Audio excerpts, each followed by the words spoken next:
Alright, let me make sure it's good on Twitch. Alright, let me make sure it's good on Twitch. Alright, audio's good.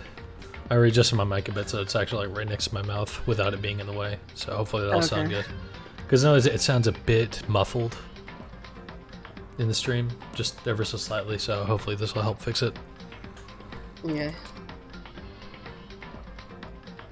I see you over there watching Hatch. I was, yes.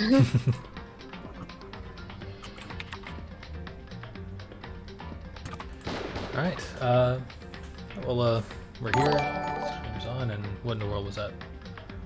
Judge Judy Slayer, welcome to the stream. Thank you for the follow. Love the name.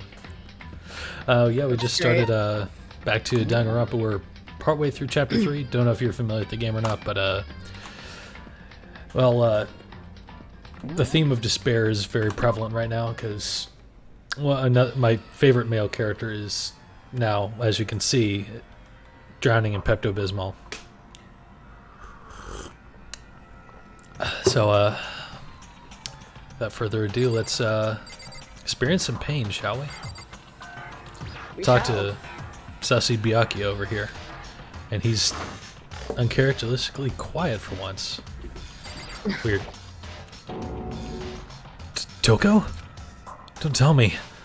Toko too? Why are you worried about Toko? Like, that's like the last person I'd be worried about.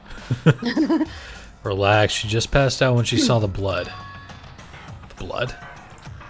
Oh, that's right, when Toko is, Toko, she has a fear of blood, huh? We tried everything to get her to wake up, but no luck. Just leave her be for now. So like you said, I should just leave her alone for now.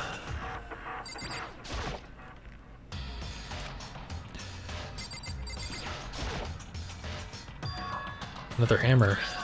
Now it's Justice Hammer 4. It's even bigger than before. Is that suspicious individual responsible for killing Taka too? However... But why is it Justice Hammer 4? Huh? What do you mean? Celeste was attacked with Justice Hammer 1, then Hifumi was hit with Justice Hammer 2. But this time it was Justice Hammer 4. What happened to number 3?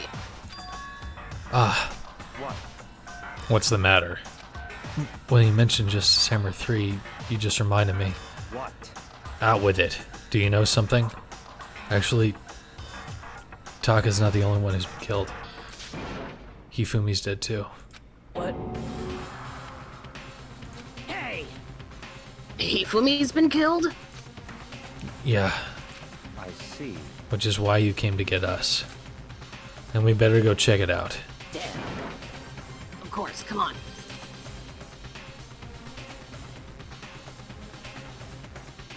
So Sakura, Byakuya, and I rushed out of the physics lab. But as soon as we were out of the physics lab... Celeste, aren't you supposed to be waiting in the nurse's office?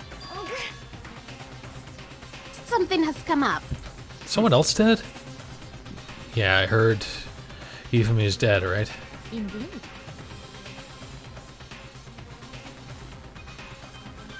Sorry, there was a lag for a second. Oh, you're all good.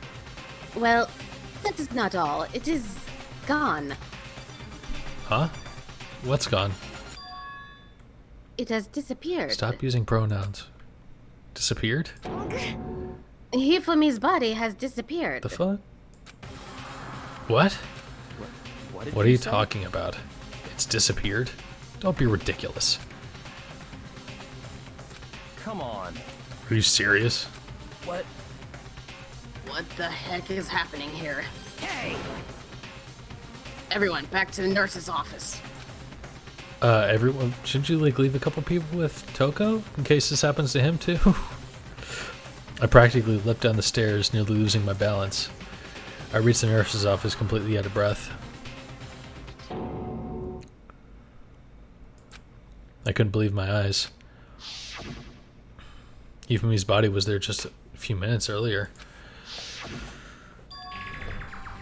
It just disappeared.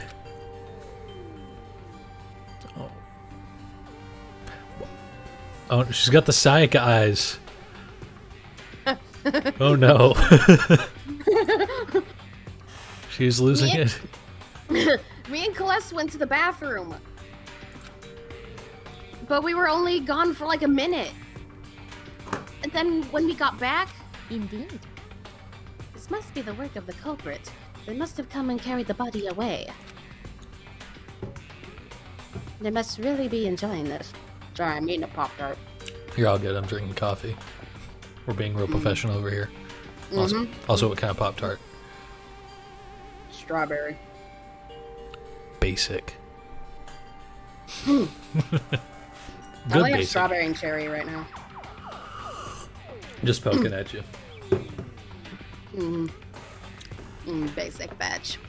Enjoying the sight of us standing around, frightened and confused. We're all going to die here.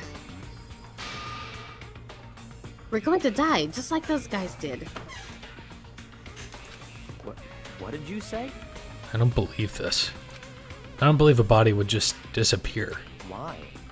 First, there were 2 murders, and now one of the bodies has been taken. This is unnatural. Hold on. What do you mean 2 murders? Hina. Taka's been killed. We found him in the equipment room. No way! It can't be! Taka too? It can't be! It can't be! No! Hina. Calm down. We're all gonna die!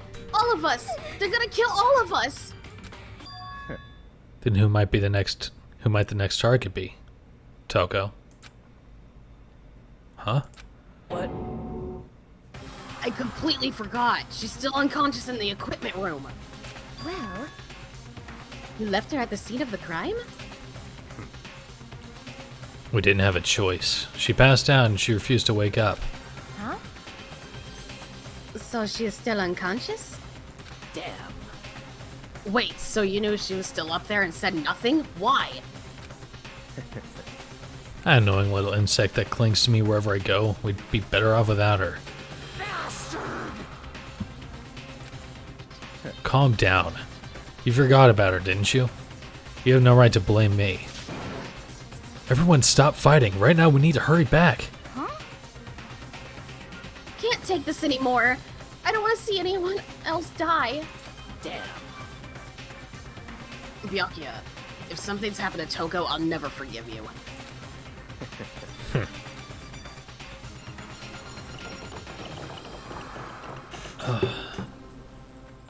We shot out of the nurse's office and bolted up the stairs, heading back to the 3rd floor. Ran back to the equipment room at full speed. And when we got there...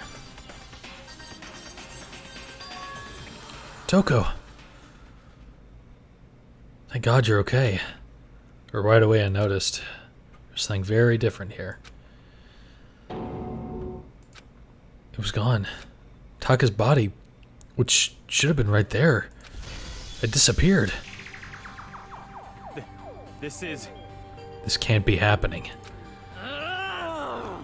Are we hallucinating all this or something? No, it's not a hallucination. I know I saw it before. What I'm seeing now isn't what I saw before. What? Are you saying Taka disappeared too? Stop talking. Stop saying disappeared. It didn't just vanish into thin air. Obviously whoever did this has hidden the body. But why would they do that? I couldn't possibly begin to imagine. Anyway, our costume suspect is clearly continuing his crime spree. We gotta hurry up and catch him before he kills all of us. Not possible. Oh, I don't think you have to worry about that. Think about it. Who could possibly be responsible for killing and hiding these dead bodies? Well,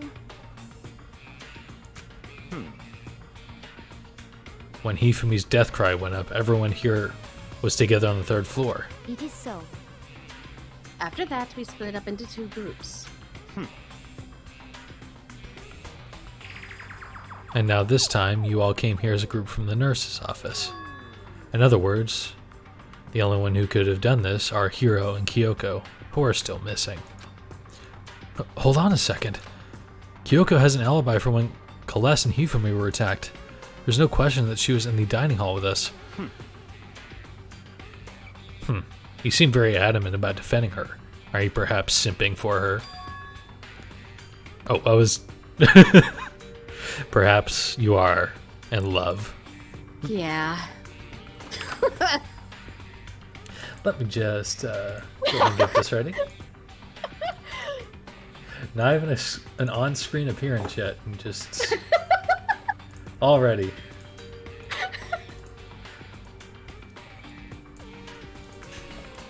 You make this too easy, Taylor. Or should I say little war criminal? Little war criminal. That's not it at all. That's fine. Well, anyway, yes, I do accept Kyoko's alibi. Let's see. Which means the suspicious individual we're looking for can be none other than Hiro. Which further means there will be no more murders. The regulations are very clear about that. Oh, that's right. There's a rule that says you can only kill a maximum of 2 people. That's right. As long as that rule is in place, there will not be a 3rd murder. If they were to break that rule...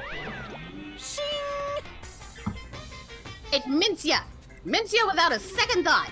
Mince ya, grind ya, turn ya into paste! By the way, did you know that fish paste can also refer to shellfish like shrimp or crabs? Who the fuck? Okay. Okay. Thank you. You disgusting piece of crap bear. Appreciate it. Indeed. Let's see. So, since 2 people have been killed, there is no possibility of any more. Perhaps. You knew that from the beginning, didn't you, Byakuya? Which means you knew Toko was never in danger. I still meant it when I said we'd be better off without her, though. In other words, Anyway, with that in mind, we can now relax and search for the 2 missing bodies. 2 missing bodies. 2 people who've been killed and their bodies have been hidden.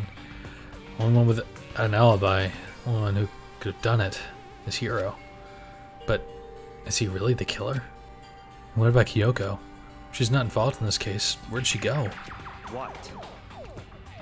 Hey, Makoto, what's the matter? No, it's nothing. Whatever. We need to find those bodies or our little narrative here can't move forward. So then, Very well, then let us split up and begin searching. but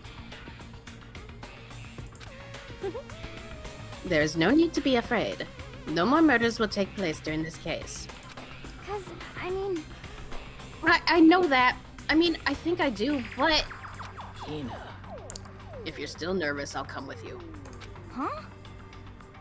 Okay, thank you. Oh, she's protecting her girlfriend. How sweet. Yeah, no need to thank me. Well, let's get moving. Yell out if you find anything. Byakuya left the equipment room, followed by the others. I have to try and find the 2 missing bodies. What in the absolute fuck? I mean, just going off of the fact that Hifumi was very heavy set, I don't think it was Hiro that did it.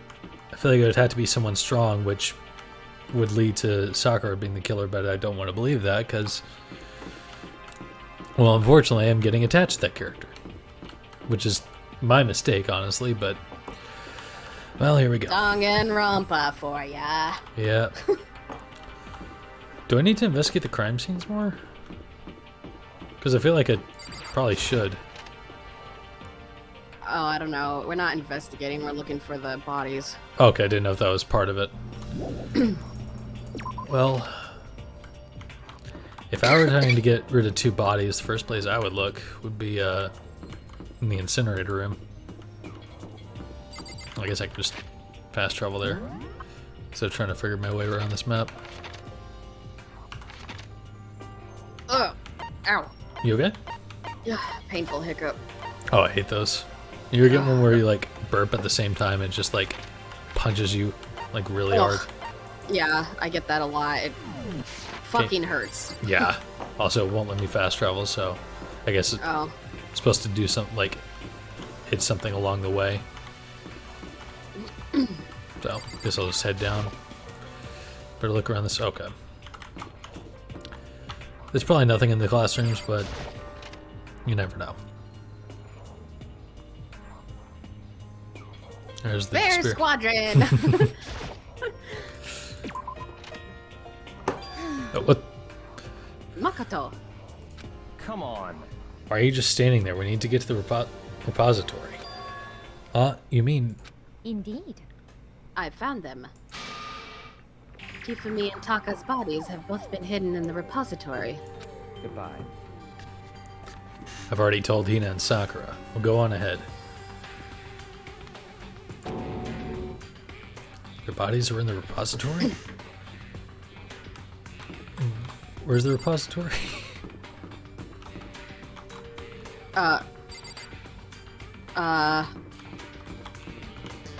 Scratch that. What is the repository? Like what?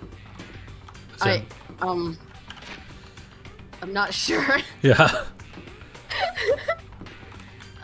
I think it's... Oh, we're being raided.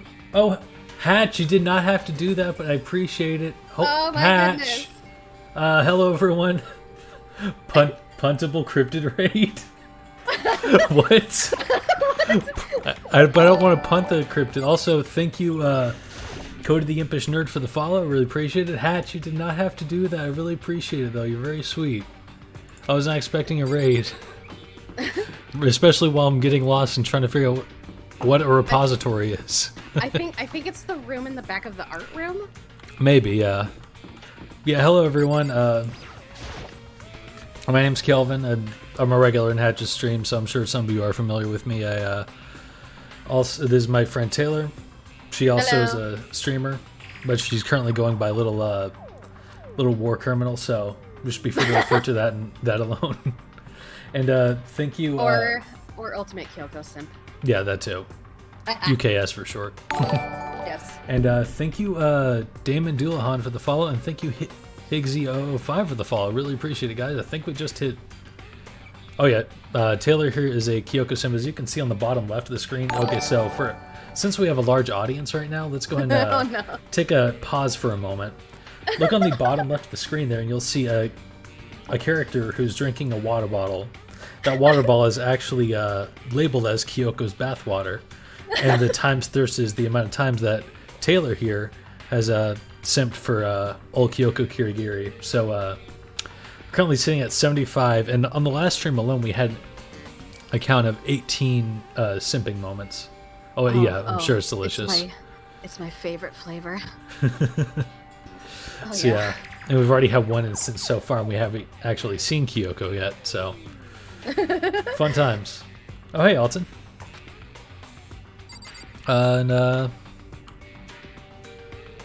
Yeah, so it's right in here, and thank you, Wuzadon, for the follow.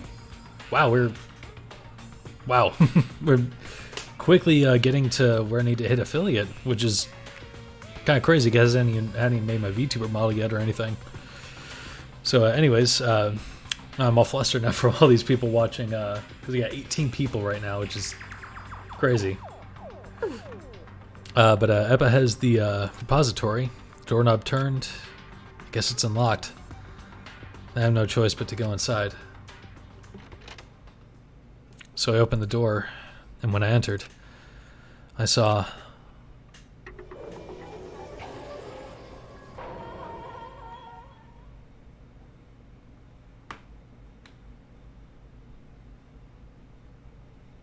the two bodies that disappeared were right there. The smell of blood made me gag.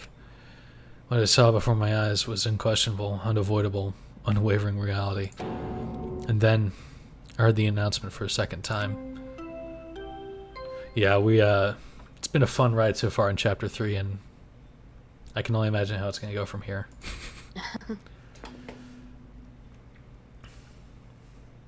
A body has been discovered! After a certain amount of time, which you may use however you like, the class trial will begin.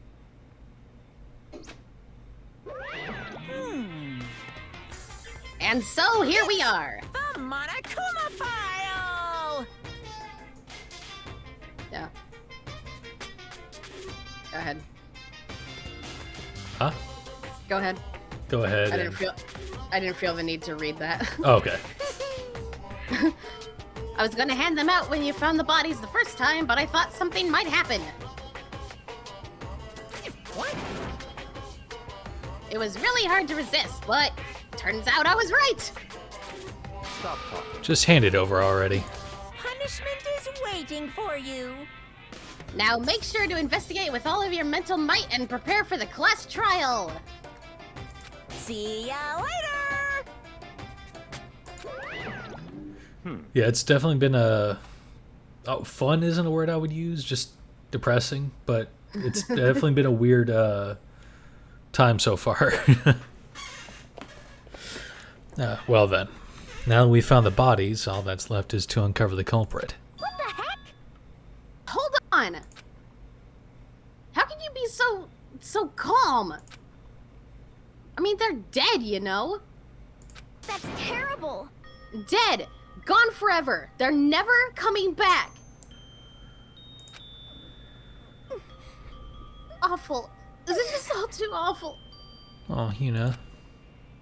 Hina suddenly burst into tears. She clutched at Hifumi's lifeless body. Who would do this? Why? Why? Large wet tears fell from her eyes, and tears landed on Hifumi's cheeks. This was some world of make-believe that might have been when Hifumi opened his eyes. But this wasn't a movie. It's a video game.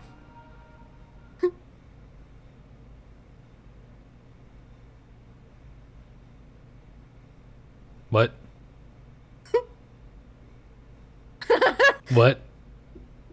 What? This wasn't... He's alive again?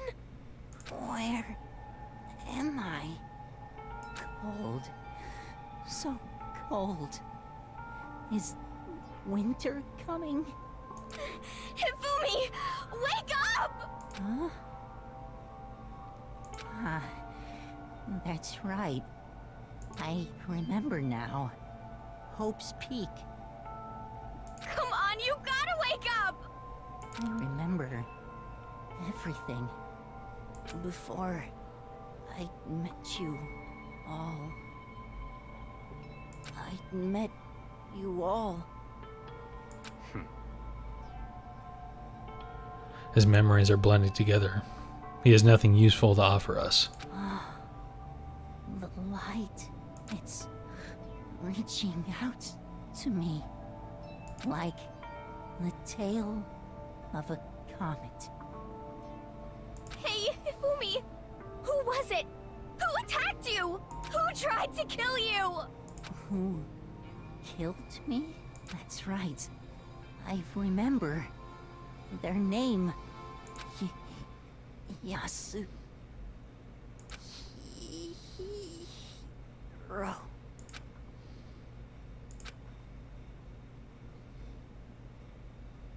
His eyes closed, and they never open again. Oh, so he did die. What? Death for the second time. Absolute, undeniable death.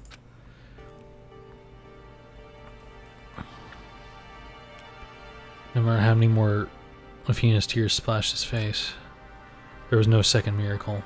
Reality set in again. Yasuhiro.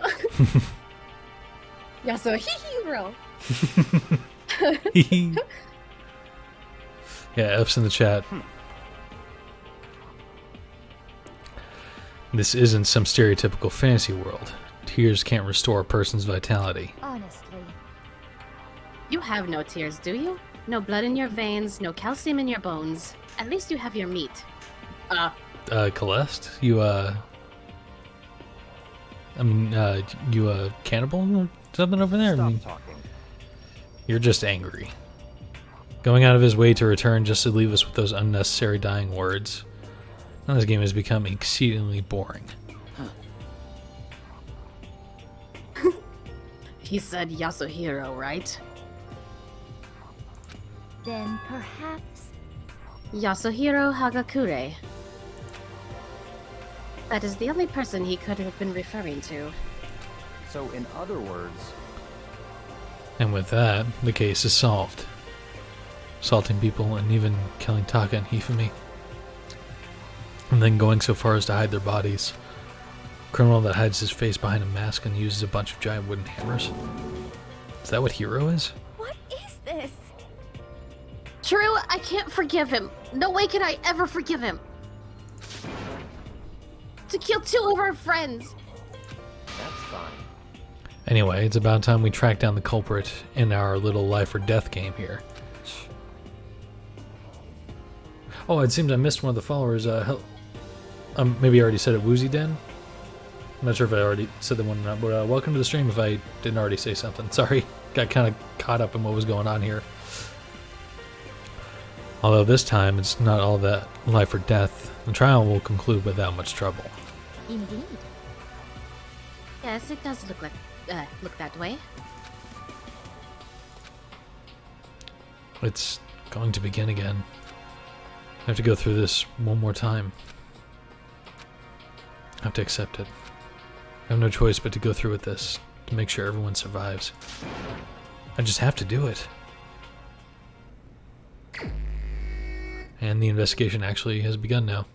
First I better check the Monokuma file. Victims were Hifumi Yamada and Kiyotaka Ishimaru. The cause of death for each was a blow to the head. It is thought that they were both killed with a similar weapon. That's it? Very strange. Yeah, it's pretty strange. We got way less information this time than before. That is no problem. After all, the events of this case unfolded before our very eyes. We should know more about what happened than the Monokuma file could anyway. Maybe. Well, There's something else that's bothering me. Someone else has been missing for quite a while. Exactly. Yeah, Hifumi was just being a simp. Yeah. Woke up through the power of horny. Are you talking about Kyoko? perhaps. Without a doubt. She has an alibi for when Celeste and Hifumi were attacked. But what if the killer wasn't acting alone? What if they had an accomplice? An accomplice? An accomplice? What are you doing here? Monokuma appears! Don't be rude! I'm here to answer your question! What question? Yep. You're talking about accomplices, right? I'm pretty sure I explained it before, didn't I? During the first class trial. Speaking of which, I'd like to ask the bear, if there is an accomplice, do they also become blackened? So you ask, and so I shall answer. Each murder is allowed to have an accomplice, but only the one who does the killing will get to graduate. So in other words, 2 people can work together, but one of them has no chance of profiting from it. Then there's no way anyone would work together, right? In other words, So basically, you can be an accomplice if you want, but there's no gratification in it. so then... Are you saying nobody worked together this time either? Hey, Sorry, you can't answer that. It would obstruct the free exchange of information between you guys. I just want to make sure you don't forget. No matter how much you might assist in a murder, phew. only one blackened can graduate. An accomplice gets nothing. So, in other words, Then we only need to figure out who that one blackened is that did the killing, right? Just like normal? Well, Okay. Let me take this opportunity to clarify the whole shebang. Maybe. In this class trial, what you need to determine is extreme! the one true blackened who devised the murder plot and put it into action. True blackened? So just one person. That's enough for explainifying. Now it's down to the final battle between all of you and the Blackened. Good luck to all the contestants. So there can only be one Blackened. An accomplice wouldn't benefit. And I can't see any way Kyoko would be connected to this case after all. You may be right. If that's true, then Kyoko, where are you? Making out with me.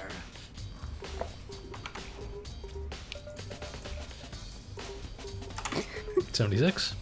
Yeah. As long as she's not connected to the case, it doesn't matter. Let's get back to the investigation.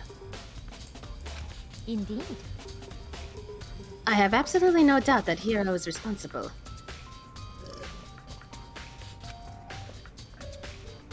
But for the time being, I suppose it can't hurt to pursue further information.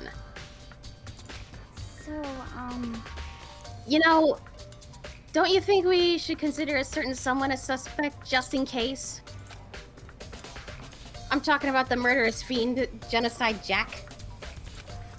what? I'm offended! When did you... I've been looking all over for you, Master. When I woke up, you were nowhere to be found. You SOB! Anyway, you there, milk sack swimmer girl. Jesus. Milk sack? You gotta be kidding! Why do I gotta be a suspect? What the heck? Well, I mean, you are a serial killer. What? So what, I'm like a special guest suspect every time? I have an alibi, you know. Mommy milkers. Oh, God. Oh, no. Oh, God. She's right about that. When we heard Hifumi scream, she was with me. And when the bodies disappeared, she was still lying unconscious in the equipment room. Bless Taka's body aside, I can't imagine any way she would have been able to move Hifumi's body. Yep. Besides, I calculate every move I make. I'm not gonna kill someone when everyone knows what I look like. They don't call me the murderous fiend for nothing. What are you saying? That's not the kind of thing you should be bragging about. Let's see. On another topic, should we post a guard by the bodies like before? We can't have them disappearing again. So then... Hina and I can handle that. You don't mind, do you, Hina? Sure. I'd be totally useless on the investigation anyway. It's all clear now. Then that's that. Let's begin. Oh, the two girlfriends are gonna watch the body. How sweet. This whole thing is so strange. All but one of us has an alibi. So figuring out who did it should be obvious, right? But maybe it's just me, but I don't think it's going to be as straightforward as it seems. I'm gonna come with file 3 has been added to the truth bullet section. Alright. So I guess I'll go and look at their bodies first and foremost. Taka, he'll never move again. According to the Monokuma file, Taka died from a blow to the head. He found just Sam 4 near his body in the equipment room. Is that what was used to kill him? And there's a tarp laid out under his body. Did the killer use this to move Taka's body? That way there wouldn't be any blood left behind while the body was moved. Blue tarp has been added to the truth bullet section of your handbook. Also, I don't know if you noticed, zooming in on Taka's body, his foot gets cut off when the angle comes in. Oh, yeah. Something I noticed. Let's check Hifumi's. Hifumi's big, cold body is laying on the floor. His really big body. I mean, how on earth was the killer able to move someone so big? From the nurse's office where he was discovered here to the repository. All the way from the first floor to the third and without anyone noticing it. How the hell? It's no good. I just don't get it. I can think about it later. For now, I have to finish investigating Hifumi himself. If I remember correctly, Hifumi's fatal injury was also a blow to the head. Probably from just Camera 3, which was lying on the floor in the nurse's office. Wait. Something's off about his body. am I getting this feeling? Something's different. Something about Hifumi's body in the nurse's office versus his body right now. That's it, his glasses. When his body was in the nurse's office, his glasses were covered in blood. And now they're completely clean? Does that mean someone wiped his glasses off? Who would do that?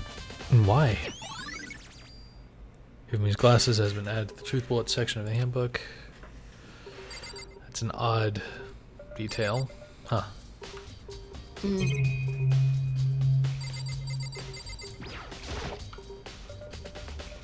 It's a dolly, it doesn't have a handle. Saw in the art room before, I guess it was used to move statues around. It's kind of awkward, but you have to bend down. It's not hard to use. Possibly?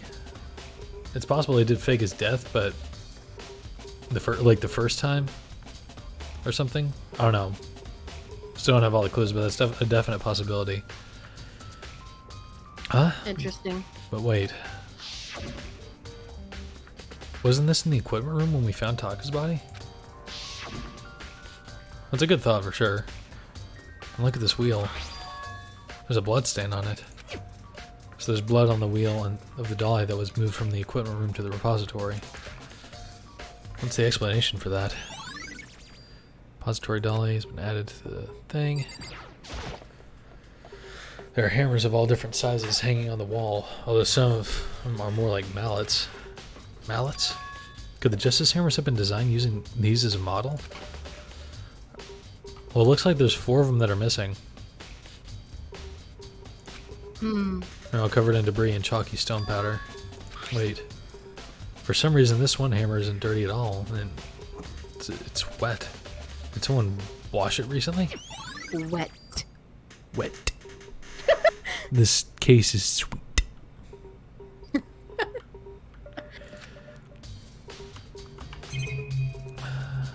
Guess I'll try talking to these two and see if they have any thoughts on this. So, hey, Makoto, I've been thinking about something.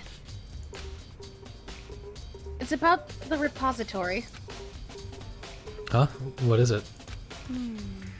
After Hifumi and Taka's bodies disappeared, we split up to look around, right? I was really scared, so me and Sakura stuck together. But And we came right to the repository too, you know, look around. Yeah, I had to look around, right. But but when we got here, the repository was locked. We couldn't get inside. It was locked?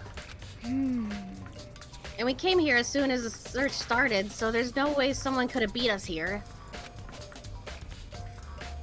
So if that's true, then who locked it? And why is it unlocked now? I wonder the same thing. Wet. Wet. The door was locked when the search of the bodies began, but now it's wide open. Might be some secret lurking in there. I'll probably have to leave this area to figure it out. Alright, well, see if Sakura has anything to say. There are many aspects to the incident this time. Too many, to be honest. Considering that, it may be good to look back on everything that's happened. So then. Would you like my help? Wait, what? Is this something new? Or do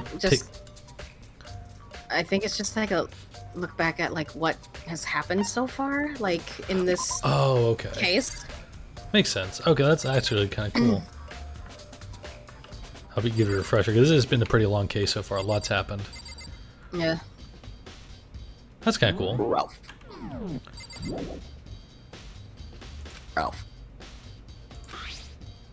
There's definitely I'm sorry. I keep forgetting to read stuff out sometimes. There's a one way in and out of this room. To the door that Hina said was locked before. There's definitely a lock on the door, but it can only be locked from the inside of the repository. I don't see any way to lock it from the art room. In the art room. Or it can only be locked from the inside of the repository, which makes me wonder. Hina and Sakura confirmed that the door was locked after we started looking for the missing bodies. And the door is designed so that it can only be locked from the inside of the repository. In other words, when he had checked it, someone had already gone to the repository and locked the door. When they were done, they unlocked it and left, which is why it's unlocked now. But Hina claims that there's no way someone could have beaten them to the repository, so that certain someone... Repository door has been added to the Truth Bullet section of the handbook. Is Tina okay? Tina, you good? I could just hear her in the background. Kelby can hear you in the background clearing your throat violently, you know? No complaints. I just making sure she's okay. Okay, not violently, but you were clearing your throat. He's just making sure you're okay. Byakuya, do you think Hiro really did it? Oh. I don't see how anyone could think otherwise. When the attacks and murders and disappearances all happened, every one of us had an alibi.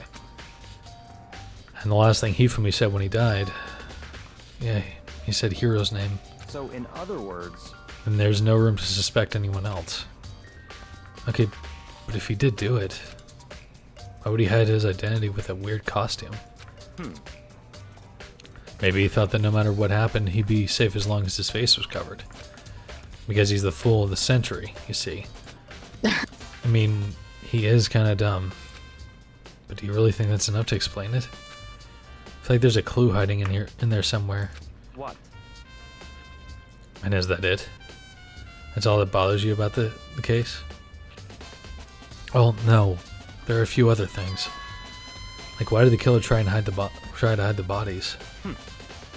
They probably figured if we couldn't find the bodies, we couldn't complete our investigation. But if that's the case, we found the bodies pretty easily, didn't we? Again, it comes back to the fact that the culprit is a moron. Is that really all there is to it? The thing that bothers me is, why'd they bother killing 2 people? What? What? Because all the rule says is that if you kill someone and get away with it, you graduate, right? So if you're the killer, your number one priority is not getting caught. But killing 2 people means more clues, more chances you'll get found out. I see. Hold on, perhaps... I see, so that's what that means. Is everything okay?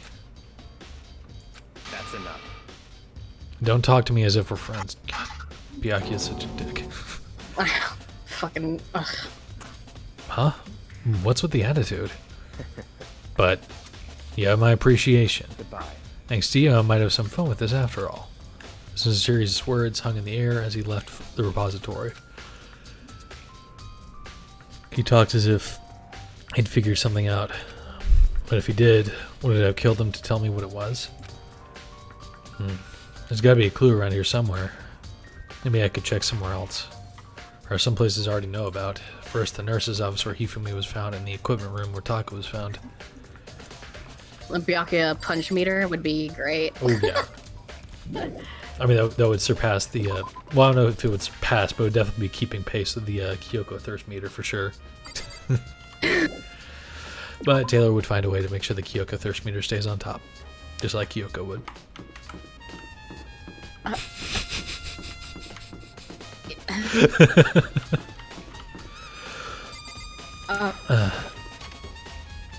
Too easy sometimes. Was that 77?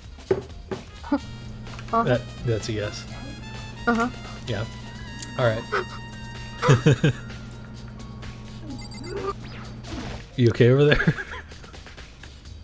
That was Stina. But Oh. I'm more than okay, yeah. Alright. There's some kind of tire mark going through the pool of the blood in the middle of the room. Reminds me about the doll in the repository. There's blood on its tire. That blood would come from here? No, I didn't see Kyoko, but Kelby said something. Which could mean that Taka's body was moved from the equipment room to the repository using the dolly. Both rooms are on the 3rd floor, so that should definitely have been possible. Equipment room bloodstain has been added to the Truth Bullet section of the handbook. Even if the dolly was used to move Taka's body, what about Hifumi? His body was in the nurse's office on the 1st floor. And with the dolly, there's no way to get it up to the 3rd floor. It's still a total mystery. Yeah, because there's no elevator, it's all stairs, so... yeah. Already investigated that. Let's talk to her. I was sleeping right here when the killer carried the body away. What? I'm super surprised I missed such an ultimately rare event. Oh, there's the tarps. We found their bodies on those. Or I think it was only Taka's body, right? I don't think Hifumi's body was on a tarp, was it? I don't Can't think remember. so, no. Huh, this tarp. I feel like I've seen it somewhere before just recently, too. You're real smart there, aren't you, Makoto? Oh, yeah, very. I guess there's nothing really else in this room. One thing I really got from that was the, I wonder if there's anything in here. Like that would lead to, probably not. Yeah, doesn't look like it. Alright, so I guess next stop would be the nurse's office. The first floor.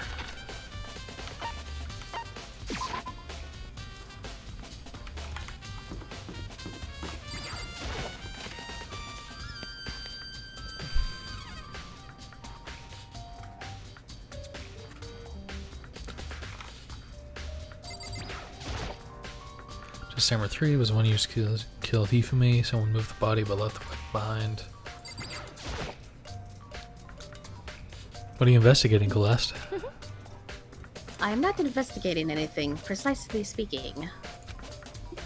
I am simply going around seeing if Hiro might be hiding somewhere. What about you? Oh, you know, I'm just checking this and that. The main thing on my mind is how someone could have moved Hifumi's body. Let's see. How Hifumi was moved, eh? I'm Canadian now, eh? Yeah, eh? The Canadian Celeste. Spelled Eh? Canadian with the K.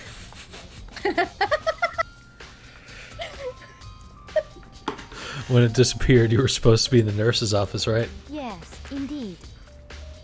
Correct. Hina... sorry. Correct. Hina was not feeling well, so I stayed behind to look after her. But she seemed to be getting worse, so I took her to the bathroom. And when you got back, the body was gone? We could not have been gone for more than a minute or two, though. Yeah, Hina said the same thing. So then the killer was able to get in and move Hifumi's body in that short amount of time? Indeed. It would seem so. To carry off someone as big as Hifumi in only a couple of minutes is... I can't think of it as anything less than impossible. So let's call this account. I almost said Celeste. What's wrong with me? What is wrong with you? Celeste's account has been added to the Truth Bullet section of the handbook. If you're wondering why we keep calling her Celeste instead of her spelled name Celeste, is because, well, there's it's still, like, clips don't go away on Twitch, do they? No, never. Okay, there's a clip. It was like, I think our first or second stream playing this game, and Taylor was saying crystal clear, but I accidentally said crystal clear, and so ever since then, Celeste just sort of became a running gag name for her. So her name is Celeste. My name is Celeste. I don't think there's anything else in here. Actually, that trash can. It's just a normal trash can, but there's something inside. Too small to be a handkerchief. It's a glasses cleaning cloth. And got some kind of cartoon character on it. But it's also covered in blood. Oh. Did you find something? Yeah, there was a cleaning cloth in the trash can. Huh? A cleaning cloth? And it's all bloody. Whoever this belonged to must have used it to wipe up some blood. But who would need to do something like that? Have like the slightest idea. Patch. Oh, whoa.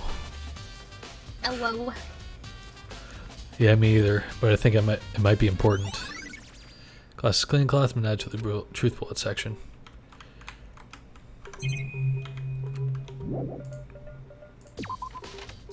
Oh, but yeah, oh, actually, one second.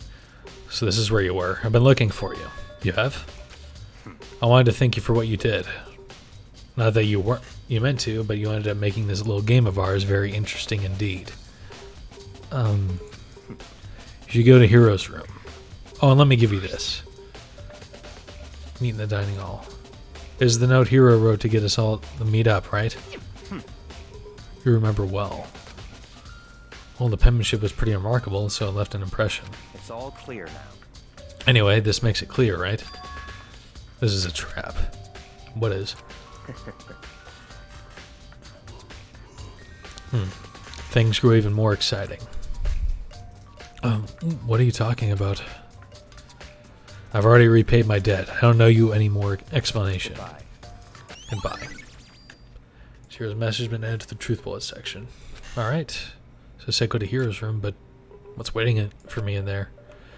Alright, I guess I'll go find out. But what I was going to say was, so I'm going to be quitting my current job soon, thankfully. I've been working at a grocery store for nearly 5 years now.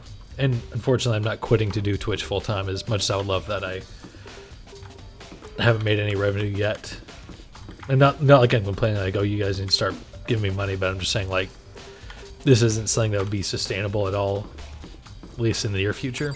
But I'm going to be quitting my job fairly soon, and I'm actually got an interview tomorrow for another job, which will...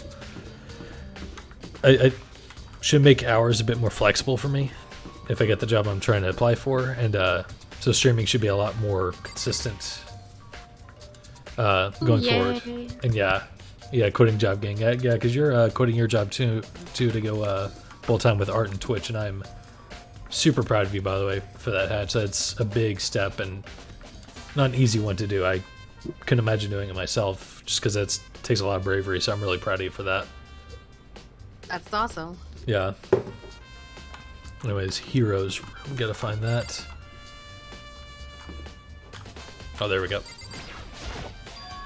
The hair, jeez. Crazy hair, can't miss him. Yeah. The door is unlocked. I guess I can go inside. Byakuya did say to go look. It might not be a great idea, but I'm gonna take the plunge.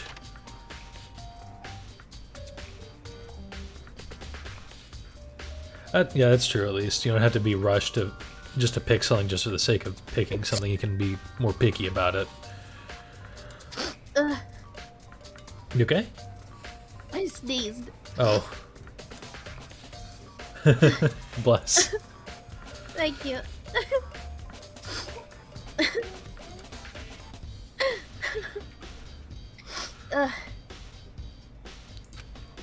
Where'd he even get all that from? More importantly, he still hasn't turned up. Means he can't really complain if I don't get his permission to search his room, right? Everyone's rooms are like so nicely decorated, and then Makoto's just like, nah. Yeah.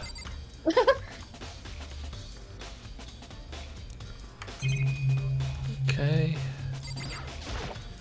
Yeah, Makoto's is very bland and boring, but he's also, I mean, he's supposed to be like the, what do you call it, what do we call it for like the protagonist, I forget the word for it, but like basically how the viewers relate to someone. I forget what they call that though. Yeah, I gotcha. Yeah.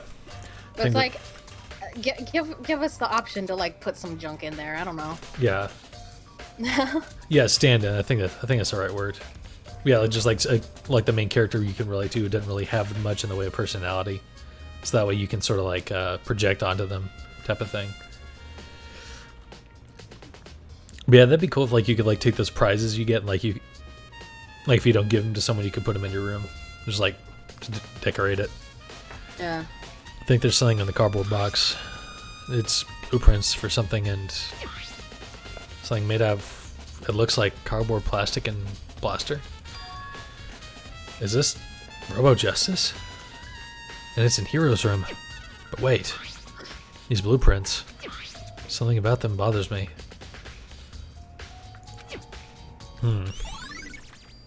Robo Justice Blueprints has been added to the Truth Bullet section in the handbook. Well, this Robo Justice character doesn't really seem like something Hero would be into. My guess is that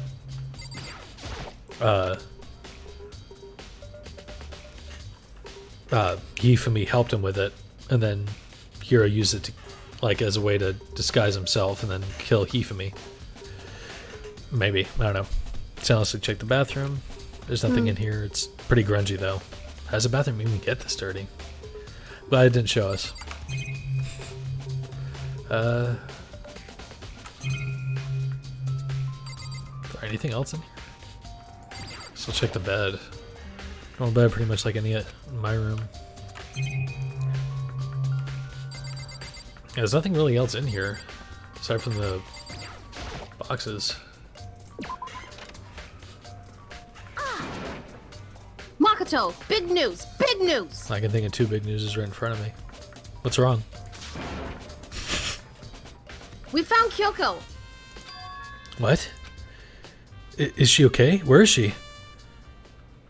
Yeah, she was totally making out with Taylor. Wait, I wasn't done. There's more big news.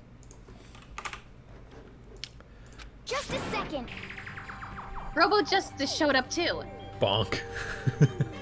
Ah, to horny jail I go. Robo Justice? Neither of you are free of sin. Oh yeah, no. It's Hiro wearing the costume. Okay. Anyway, as soon as you can, head to the pool on the second floor. To think Hiro and Kyoko would turn up at the same time. I have to head to the pool. I ran up to the second floor as fast as I could.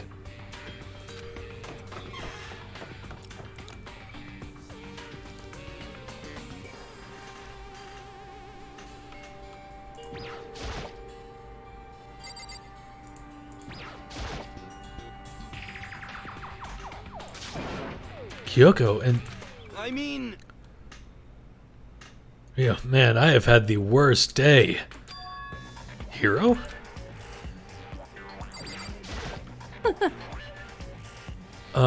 Hiro. Huh? Yeah, duh. Who else would it be? That's a good question. Huh? What? Why do I look like this?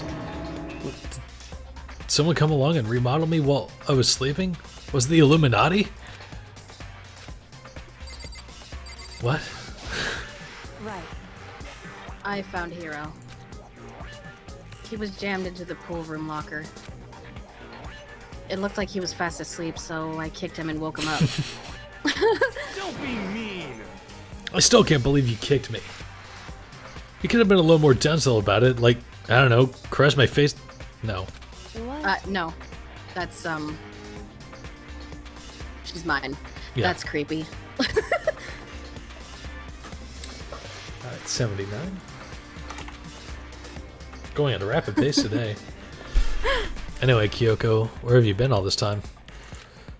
You just disappeared all of a sudden without a trace. Well, There was something I had to check up on. What do you mean? Never mind. I can't never mind. it's nothing. Never mind. Hey, More importantly, She says that, but does she have any idea? Does she know people think she might be spying for the mastermind?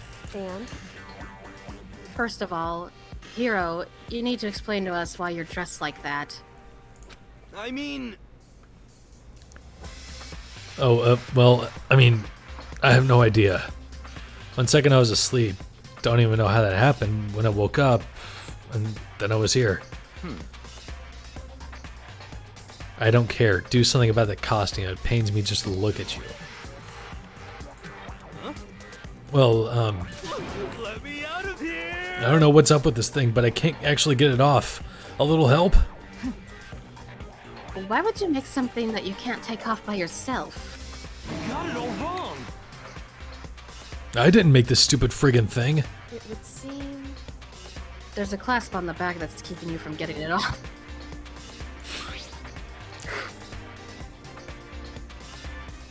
Go ahead. Was that 80? Yeah. How?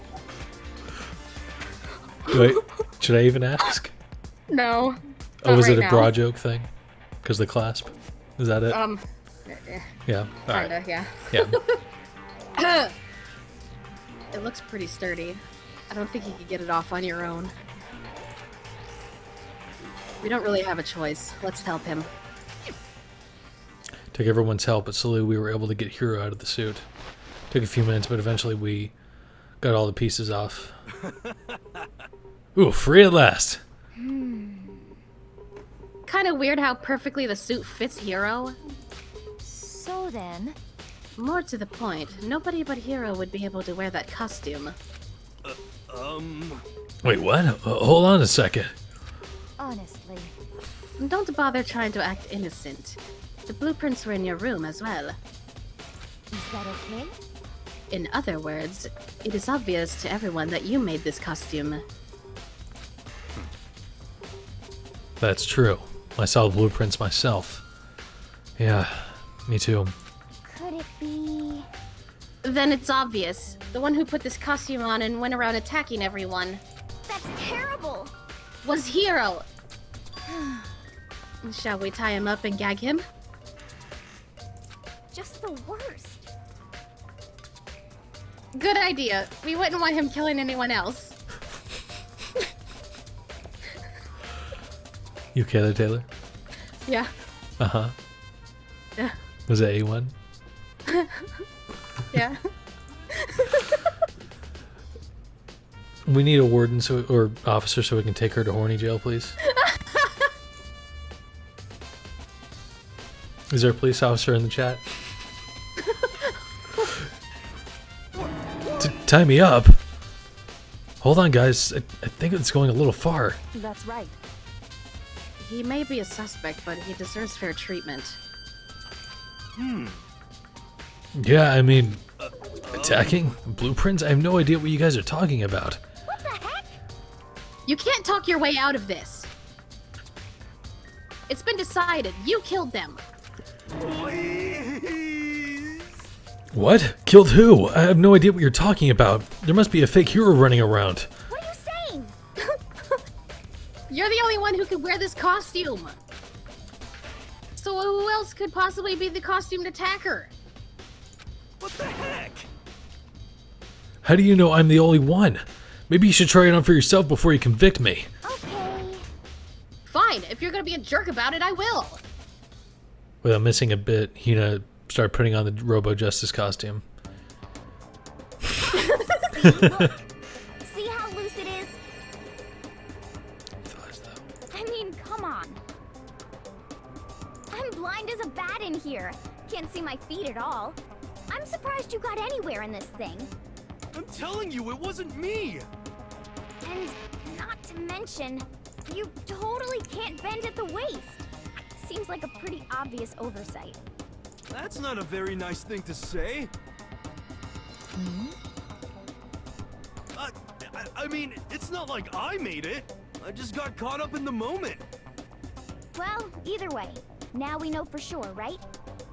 I mean, it seems pretty clear that nobody but Hero could have fit into this dumb costume. In a huff, Hina took the suit back off again. Ella, now you're all out of excuses. No, see, it's because you're a girl. If it was another guy, then... Makoto, go ahead. Okay. Against my will, I picked up the pieces on the floor and tried putting them on. It's no good, the arms are too long. There's no way I can wear this. Just a second. See? Told you it was impossible. You are absolutely right. It seems this costume was made to fit Hero's body exactly. You also picked the twinkish guy in the entire school to do it, but okay. Then there's no other costume. They must have one that looks looks the same, but fits them. Honestly. If you insist on this line of defense, then show us some evidence. What the heck? Evidence? You claim there's another suit, yes? Then you must find it and show it to us. What the heck? Just the worst. Who cares? Hero's the only one without an alibi during this whole thing anyway. That's terrible. Which is how we know it was him. What? I mean, is that really true? I have no idea what's been happening. Could someone, tell me? Road Justice costume has been added to the Truth Bullet section. Okay. Let me check that locker he was stuffed in. It's a big locker near the pool. Okay. Guess I'll go and tell him what happened. If you don't tell me what's going on, how am I supposed to understand? I think you figured out that someone's been killed, right? Hey, Magato, who was it? Well, 2 people were killed. Taka and Hifumi. What? 2 people? Just the worst. Freaking out. You did it. I did not. Wait, hold on. If those 2 are the ones that were killed, How about that? that's it. I know who did it. So then, You may as well tell us then. Taka and Hifumi were fighting over Alter Ego, right? I'm at least 30% right. Which means Alter Ego and or Chihiro must have done it. correct. What the fuck? I see. That's unfortunate. Please. Huh? Unfortunate. What the heck? Stop trying to trick us. Just admit that you did it, okay? I'm telling you, you've got it all wrong. Oh, I know. That note. Note? Last night, someone slipped a weird note under my door. And here's what it said. I found a hole. Maybe we can use it to escape. Monokuma can't find out, so don't tell anyone else. For now, let's meet at the rec room at 1 a.m. But the last thing I remember is going to the rec room, then for some reason I fell asleep. Hey. The road killer probably drugged me or something. Just the worst. Hello, Mike. Pick up my voice. Okay. Yeah. Not a chance. So, No, hold on. He could be onto something. The nurse's office did have chemicals that could do that. Huh? What? Really? I told you, someone's trying to set me up. Secret passage, a chance to escape. Someone wrote all that to trick me. Even if that's true, you must be what? You must be one dumb fish to bite every piece of bait that floats in front of you. Well, after being trapped here for so long, even if you know it's a lie, you still gotta check, right? Yeah, they preyed on my desire to get out of here. They deceived me. I still don't buy it. Don't be mean. Well, you should buy it. Just a second. Okay, then show us that note. With pleasure. I have it right here in my, pocket. No way. Looks like I lost it. Yeah, sure. Please. Please, you gotta believe me. I wouldn't hurt a fly. As I said before, if you want us to believe you, you must produce evidence. Can you show us the note? I have no particular issue with what you claim, but if you want us to believe you, give us a reason.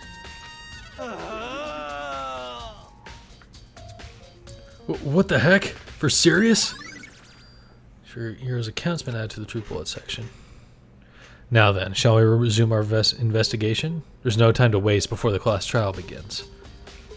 Why do we need to keep investigating? We already know who did it. What the heck? Why? Why did you kill them? Tell us, Hero. No, it's like I said. Just the worst. Was it really to get the money Monokuma offered us? Yeah, that must be it. You must be totally broken, that's why... Please. Wait, that's a false accusation. Someone help me. What are you saying? Just be thankful we haven't bound and gagged you. If you have time to yell and carry on, you have time to search for your evidence, right? Ah, you're right. I need to look for the second suit in that note. Feet don't fail me now. I guess I'd better get back to guard duty. I was gonna ask Toko, or Genocide Jack to switch with me. But if she and Sakura got into a fight, we'd have a catastrophe on our hands. Well, bye. One by one, everyone peeled away. Makoto. Makoto, do you have a second? Huh? I want you to help me with the investigation. It would seem... It looks like I got a late start on this one, so I need to make up some ground. 82. God damn it, yeah. All right. Sip. Sure, I don't mind helping, but can you promise me something? Later when we have time, will you tell me why you disappeared? Why is that? No. You reject me so simply. Anyway... I need your help. You don't mind, do you?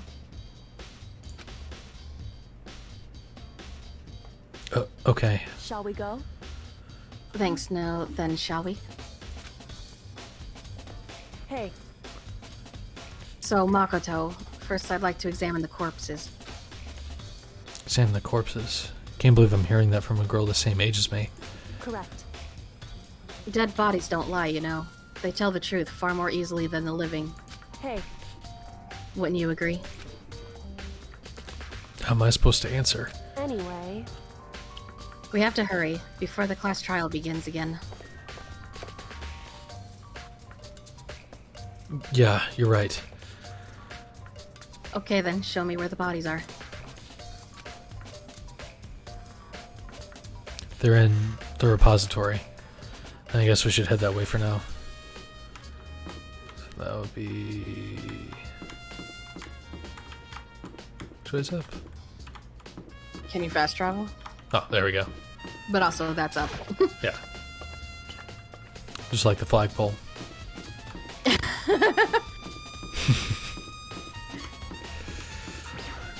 I probably could have, but this is just as fast. Makoto, it's standing up! God, that got me. Because I was like, the game was like fairly serious up to that point, so that like that really just caught me off guard. Hifumi and Taka. For a moment, Kyoko seemed to go rigid, but only for a moment. So then... Let's get started. I gotta pause the stream here for a sec. I gotta go take care of one quick thing. Be back in a couple minutes. Taylor, if you need to go take care of something, I'm just gonna put it on. Be right back. So. Okie dokie. See you guys in a minute.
And we're back. Sorry, I just had to take care of one quick thing. As Kyoko said, let's get started. She crouched down next to Taka and without hesitation began poking and prodding the bodies. What do you think about that, Taylor? Huh. I knew it. Well, that was easy. We just get back and already. Yeah. The Monokuma file was right. Oh, that's you. Sorry. That's The you, sorry. Monokuma file was right. They were killed using similar weapons. Her movements were so smooth. She was so calm. Seeing how comfortable she was actually made me feel a little more comfortable.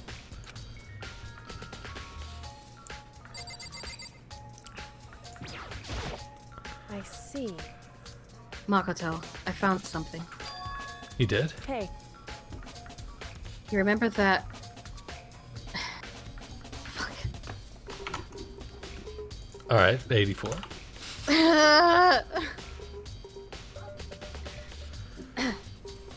You remember the wristwatch Taka always wore on his left hand? He did? Are you so oblivious to the people around you? Do you dislike other people that much? Jesus, what's with the accusations? Damn, Kyoko. No, Kyoko sass. that's not it. Anyway, so you said he had a watch? so then. Take a look. It's broken. You can see the hands aren't moving, right? It most likely broke when he had his encounter with his assailant. And if you notice, the hands are frozen at just past 6 o'clock. So that would mean the watch was broken sometime just after 6? That's right. But last night, Taka's watch definitely wasn't broken.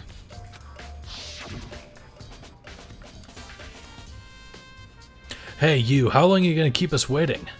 Taka's irritated voice pierced the air as he stared pointedly at his wristwatch. It's almost 10 o'clock, you know that. Bedtime is for all the little boys and girls. In other words, So if it worked at 10 last night, it couldn't have been broken at 6 p.m. Meaning it must have happened at 6 this morning. Okay, so... however, And that's not all. Look at Taka's left hand. He appears to be gripping something. Phrasing. Gripping what? You're right. There's something white in there. Oh my. That doesn't help. Can you try and pry it out? Me? because Ew. Rigor mortis has already set in. Boys are better suited to this kind of manual labor, right? Okay. As much as I didn't want to, I grasped Taka's cold hand. The ice-cold hand was nearly enough to cause my heart to stop beating. After some effort, I was finally able to free the object from his tightly clenched fist. A piece of paper? hey, Was that all he had in his hand? Yeah, that's it. Just a little scrap of paper. Didn't seem much of a clue, does it? is that right? I wonder about that. Was that you drinking water or was that thirst? I was drinking. Okay, sure. Yeah, whatever you say. Kyoko then turned to Hifumi's body. So then, Let's check Hifumi's body now. Perhaps he's left us a few clues of his own. You're right then. Kiyotaka's scrap of paper has been added to the list. Alright, so I guess I'll just talk to Kyoko again. So, did you find anything? indeed. I did. More than I expected, to be honest. Look at this. A wad of paper? That's right. Hifumi had it hidden on him. That wasn't thirst. That was like, I don't know. Guessing someone stole a laptop made Hifumi think Taka did it, so Hifumi would kill Taka, then it would treat Hifumi. That's definitely a good guess. I totally forgot the laptop was missing, so...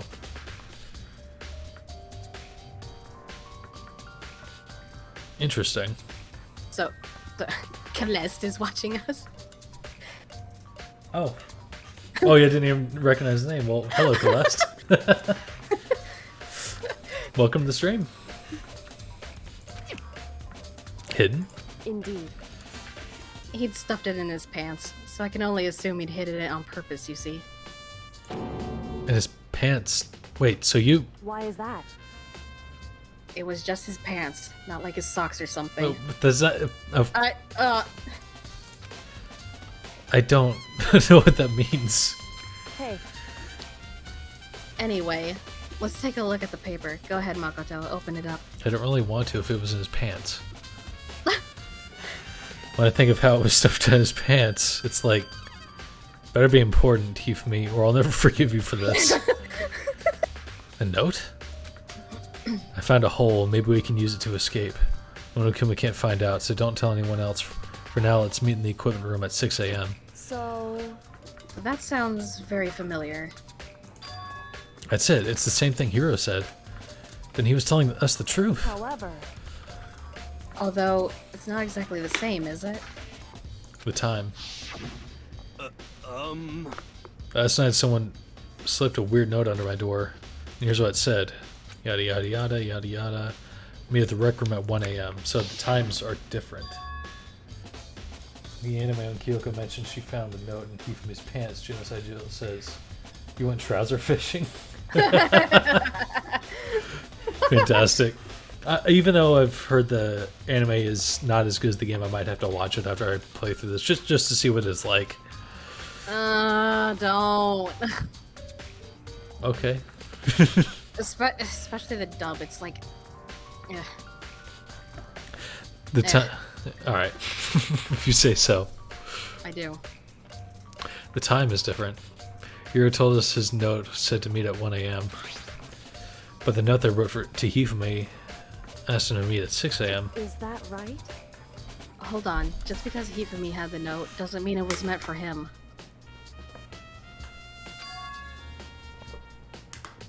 Huh? So... Part of it has been torn off, right? I think there's likely some meaning there. There's some meaning to part of it being ripped? Could you maybe explain a little more? Think carefully. Hey. Why would he have been clutching that scrap of paper so tightly? I have no idea. So then... What if it wasn't just a scrap of paper when he was holding it? What if it was something more important? And how would something important like that become a mere scrap of paper? That's what you need to answer. Quick, find something else Hifumi might have written and compare the handwriting. Well, maybe the notes on the like superhero suit, because I have a feeling Hifumi helped with that. Hey. That's the only thing I And can think that he has handwriting on. Nah. And while we're at it, I should tell you one other thing.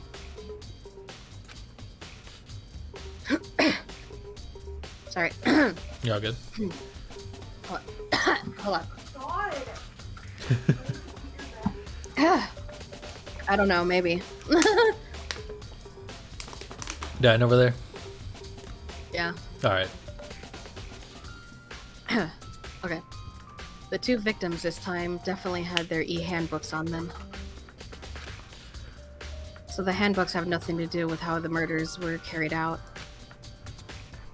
Not that there was any reason to think they were connected to the killings in the first place.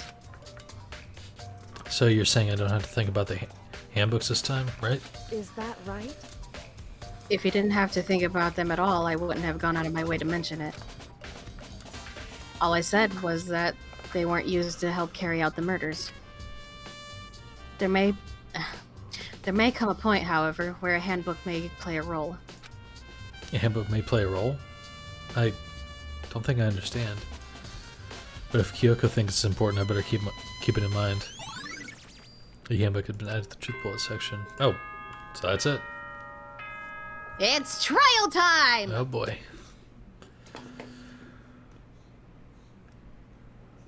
Are you excited? Are you pumped? It's time for the class trial to begin! Like the bright burst of fireworks, like the flash of a soul clashing with life and death. And so, with no further ado, everyone please meet at the usual spot. Make your way to the red door on the Feel better, first Stina? floor of the school. Kelby said, "Feel better, Stina." See you soon. She says, "I guess." You guess? Alright. It would seem... It's unfortunate, but I suppose this is where our investigation comes to an end. You'll have to figure out the rest for yourself and come to the proper conclusion. Yeah, you're right. Shall we go? Well, we'd better get going.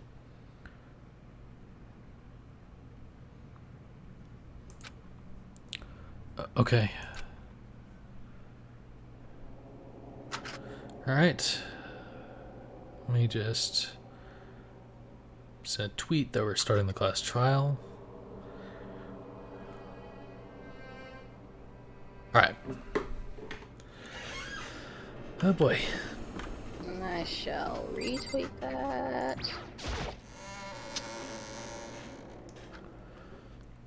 This room keeps getting emptier and emptier. God. When I heard Monokuma's proclamation and they were gathered by the red door. And as soon as we were all there...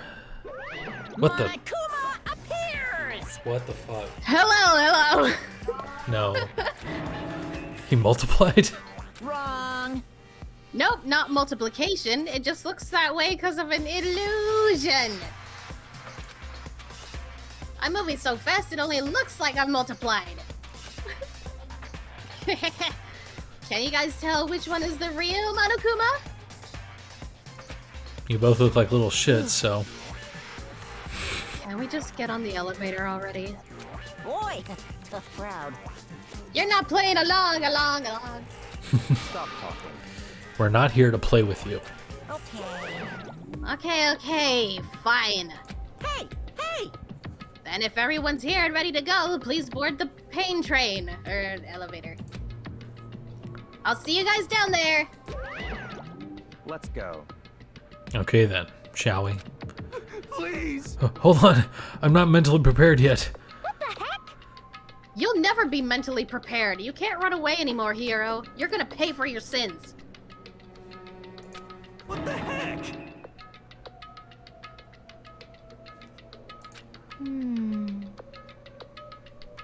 That reminds me, did you ever find the other costume or the note? Well, no, but... How unfortunate. Then it would seem we have our culprit. Hey, This isn't the place to talk about it. Save your accusations for when we get in the courtroom. That's right. She's right. Let's get down there first, then the story can really begin. Yeah, good idea. That's right. I have to do it. Can't let whoever killed Hifumi and Taka get away with it. For everyone who's still alive. For the two that lost their lives.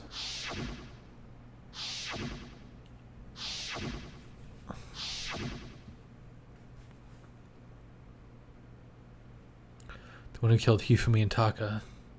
The one who killed two of our friends. The killer is... someone right here.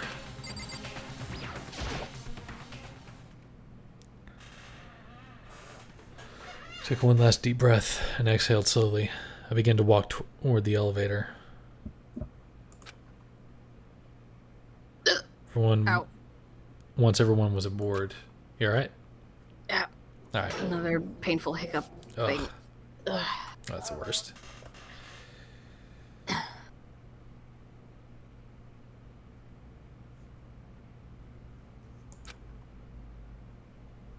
Oop.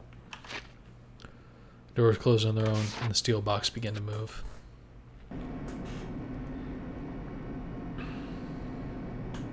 Clunking of the elevator kept us company as we fell further and further down. There was no going back. Until we settled all this, we couldn't go anywhere.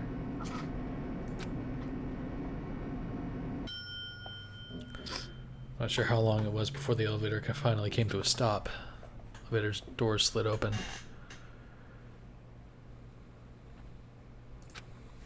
Opening up into a cruel fate. Onto a cruel fate. When I see all of you gathered together like this, I realize just how few of you there are left. Your school life is slowly reaching its climax. Oh my. The worst. Only because of you. Why? Why are you making us do such cruel things to each other? Do you really hate me so much? But I'm so cute. Come on. Stop goofing around and begin the trial. Don't rush me. Of course I'm gonna start it. I would never be like, stay tuned for the action-packed class trial after this commercial break. I'd never hold out on you like that. Okay, let's begin. Get to your assigned seats. And so the curtain opened once again, and a deadly judgment, a deadly deception, a deadly betrayal, a deadly riddle, a deadly defense, a deadly faith, a deadly class trial. Yep. I can't believe we're already... Like, this will put us, like, more or, like, halfway through the game at this point, I believe. Yeah, we're like halfway. Alright. Increase the focus gauge by 2, effective during class trial. Yeah, that'd be good. Oh, yeah. Already got the others activated. So, damn. Alright. Because I haven't really spent time with many characters, just like a handful of them. Yeah. Remember how I was going to hang out with Taka, but I couldn't? Yeah. Yeah. Yeah, when you couldn't, I was like, oof, inside. Yeah. Alright. Can't really think of anything, so... Actually, I do want to go over the truth bullets real quick, just to refresh on everything. Monokuma file, the blue tarp, the dolly, Ufumi's glasses being cleaned, the spotless hammer, the door can only be locked from the inside, the wheel stands on the room with the blood, cleaning cloth, Celeste account, the message, the blueprints, the costume, here's account, the broken wristwatch, the paper, the note, which now realizing definitely looks like they're both part of the same thing, but the shape of the tear, and the e-handbook. Alright.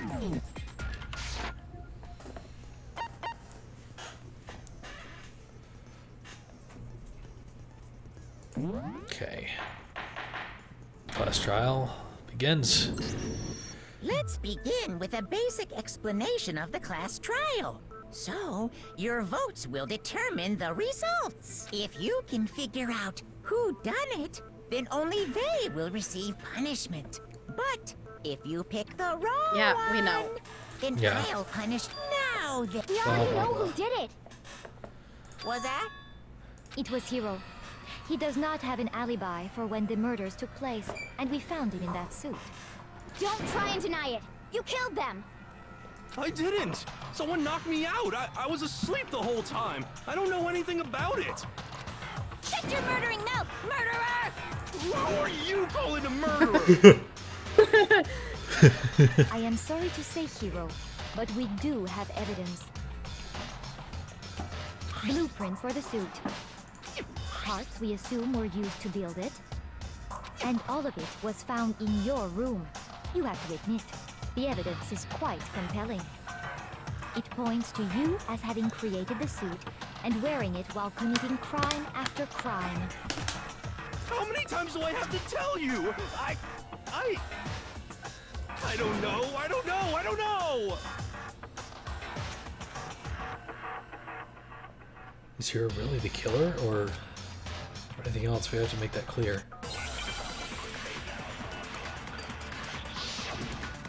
God, it's so depressing. There's so many dead bodies. No, like there's so many empty seats. Yeah. It's a hero's message. Everything we found in your room. The blueprints, the suit parts, they are all proof enough that you are Nope. the culprit. Didn't mean to click there, actually. I don't know anything about that stuff. It's not true. It's a conspiracy. Hero, why? Why did you kill them? No, just hold on a second. And looking at the blueprints, that handwriting is awful messy. If I remember right, here's.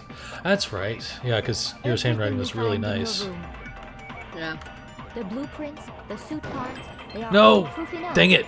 that you are Damn the it, fucking culprit. white noise. Ah. It's not true. It's Hero, why? no. Just hold on a second. It's not true. Yeah. Everything we found in your room. The blueprints, the suit parts, they are all proof enough. There we go. Damn white noise. First time I've actually hit white noise. Are we sure Hero really made those blueprints? What do you mean? Well, take a look at this. It's the note that Hero wrote, asking everyone to meet up after Alter Ego disappeared. The handwriting's obviously different, wouldn't you say? When you compare it to the blueprints. There's no way you could think the same person made both of them. Unless that person made it a point to disguise their handwriting. No, the differences are bigger than that, I think. Come on. I'm not smart enough to think of trying to change my handwriting anyway. So Makoto, are you saying you don't think Hero's the culprit? And he's not the only one. I think Hero's I really innocent heard as well. Morgana's voice there. Right? Then who was in that Robo-Justice suit? Is it like Hero said? Was there really someone running around in a second suit? The suspicious individual hidden within the suit. Go ahead, Makoto. Tell them who it was. Of course he passes it off to me. So? Who was in the Robo-Justice suit? Suspicious individual in question is the one who must have been in the suit. It was Hero, not the Illuminati, and Hina couldn't fit into it, so. The Other than Illuminati. Hero, I can't think of anyone else it could have been. Obviously, he was the one in that particular suit, and we never found any kind of second suit. Then there can be no doubt. Hero is the prime suspect. That doesn't make any sense. You just said Hero didn't do it. It makes perfect sense. Hero was the suspicious individual in the suit, but he's not the culprit. So what you're saying is... That's right. The culprit in this case has nothing to do with being in the Robo-Justice suit. What? Now that's a bold assumption. And what reason do you have to make such a statement? You do have a reason, yes? Of course. But before we get to that, there's something else we need to clarify first. So let's get that out of the way. Hey, stop trying to boss us around! All things have a proper order. So what is it? What needs to be clarified? We must clarify the method of transportation for Taka's lifeless body. It would seem that his corpse was moved using certain particular items. Makoto, can you tell us what they were? Would have been the dolly and the blue tarp, I believe. But, I guess it'd be. Well, let's go with the tarp first, because both those things are used in the moving of his body. Things that are used to move Taka's body must. Oh, okay, so it's having to pick two things.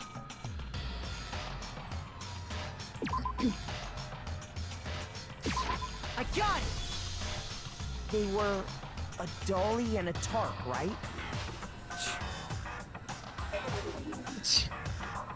It's the attitude. So, let's see if I can explain. Taka's body disappeared from the equipment room, and then we rediscovered it in the repository. And when we found it for the second time, it was wrapped in a blue tarp. right? It was the same tarp that up until then was stored in the equipment room. So the killer must have seen it there and decided to use it when they moved Taka's body. That way, they wouldn't leave any bloodstains while they were moving it. Okay, that explains the tarp. And the dolly? Same thing.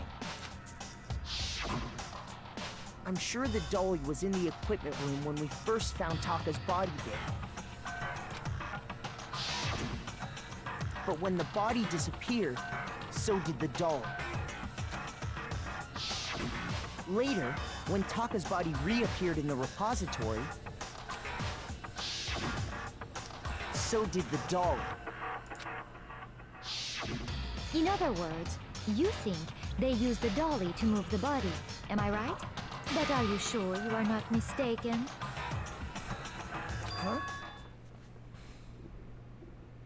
Are you absolutely positive the dolly was in the equipment room when we found Taka's body? That dolly was made specifically for moving large objects between the repository and the art room. It would be very strange indeed to discover it had made its way to the equipment room. Is it not possible that it was in the repository all along, and you simply didn't realize it? She's raised an objection. How do you respond? Well, there was the blood, like the wheels blood stains that had like tire tracks going through them, or mill tracks going through them, so that would have to. Accepted the fact that you rarely understand what is going on around you. So I never had anyone sound so nice while being so mean. So maybe I can change their mind. If I can just explain to them why the dolly must have been moved from the equipment room to the repository. The old man has been added to bullet time battles. Like to hear more. They just keep adding layers, don't they? Let's talk about reloading. Starting with this next bullet time battle, we're going to add one more ingredient to the recipe. On the bottom of the screen, underneath the tempo marker, you'll see your ammo count. Good luck. This makes it kind of annoying. Oh boy. Thank you. Yeah. Up until now, there hasn't really been a limit on how you destroy your opponent's statements. But from now on, just locking on and pressing the left mouse button won't be enough to handle them. Now it will cost you 1 bullet to destroy a single remark. Once you run out of bullets, you can't destroy any more statements no matter how locked on you are. However, you can reload by pressing the tab key. Just like locking on, you'll have to press the tab key in time with the tempo marker. Basically, just remember the tab key now has a function along with the right mouse button and left mouse button. You'll automatically reload at the start of the fever time and your ammo will not decrease. Oh, but if your action difficulty is set to gentle, you won't have to reload at all. In which case, you can ignore everything I just said. Alright. See how I do. Good luck. Thank you. Oh, usually they do these at the end of the trial. You had it wrong. Usually. I cannot agree. You are a fool. So pathetic.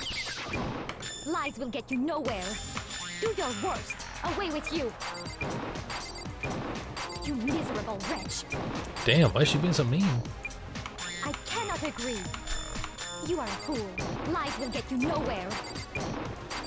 Do your worst, you miserable wretch. You had it wrong. I cannot agree. You are a fool. So pathetic. Lies will get you nowhere. Do your worst. Away with you. Ah. You Ah, God. wretch. I cannot agree. You are a fool. Lies will get you nowhere. Do your worst, you miserable wretch. I cannot agree. This should prove it. That was really difficult, especially when the tempo went away. And it slowed down too, so I couldn't figure out how it was going. You're asking for proof that the dolly moved. Hopefully I don't do that too I have often. it right here. When I found the dolly in the repository, one of the wheels had a blood stain on it. There was a pool of blood in the equipment room with a tire mark in it that matched the dolly wheel's tread.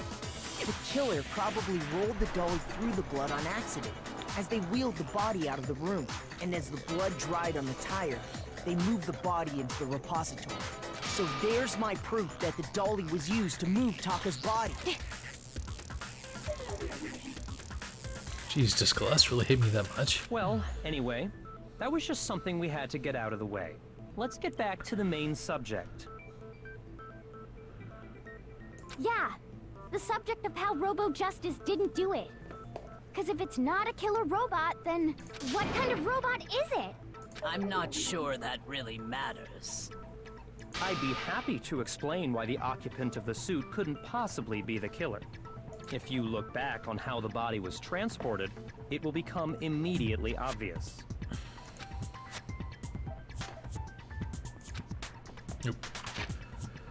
If I look at how the body was moved, it'll be clear why the person in the suit couldn't have done it. What do you mean by that?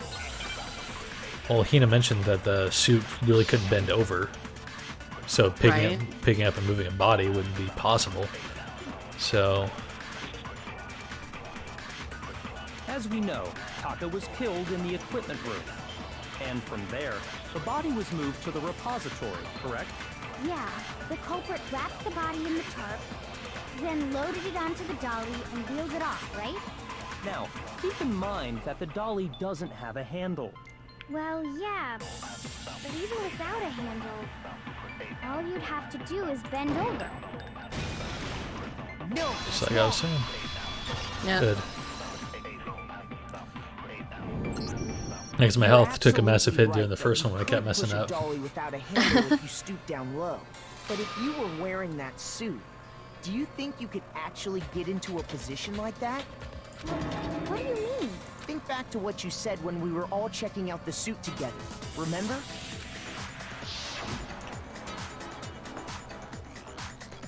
She couldn't see, she couldn't bend over, yada yada yada. We saw this before. Not that long ago. When you're in Yeah. that suit, not only can you I not can see those thighs though. but you can't What? even bend at the waist. Am I right about that? Love me some thighs. Mm-hmm. Now that you mention it, yeah. It seems like it'd be awfully hard to push that dolly if you couldn't bend over. Well, what's to stop you from simply pushing the dolly with your feet? When you can't even see your feet? You really think someone could kick the dolly all that way? Yeah, it'd be totally impossible. Not that I can say for sure myself. On top of that, if you were wearing such a rigid, cumbersome suit, it's very unlikely you would have the dexterity to go about wrapping the body in a tarp. Well, I mean, isn't that just a matter of taking off the suit when you're ready to move the body? Absolutely no chance that the costume was taken off just to move your body because you can't take it off by yourself. Because, with a little clasp in the back. I don't think taking off Right, the Taylor? suit was an option. And remember, Yeah. It's a callback moment to a thirst moment.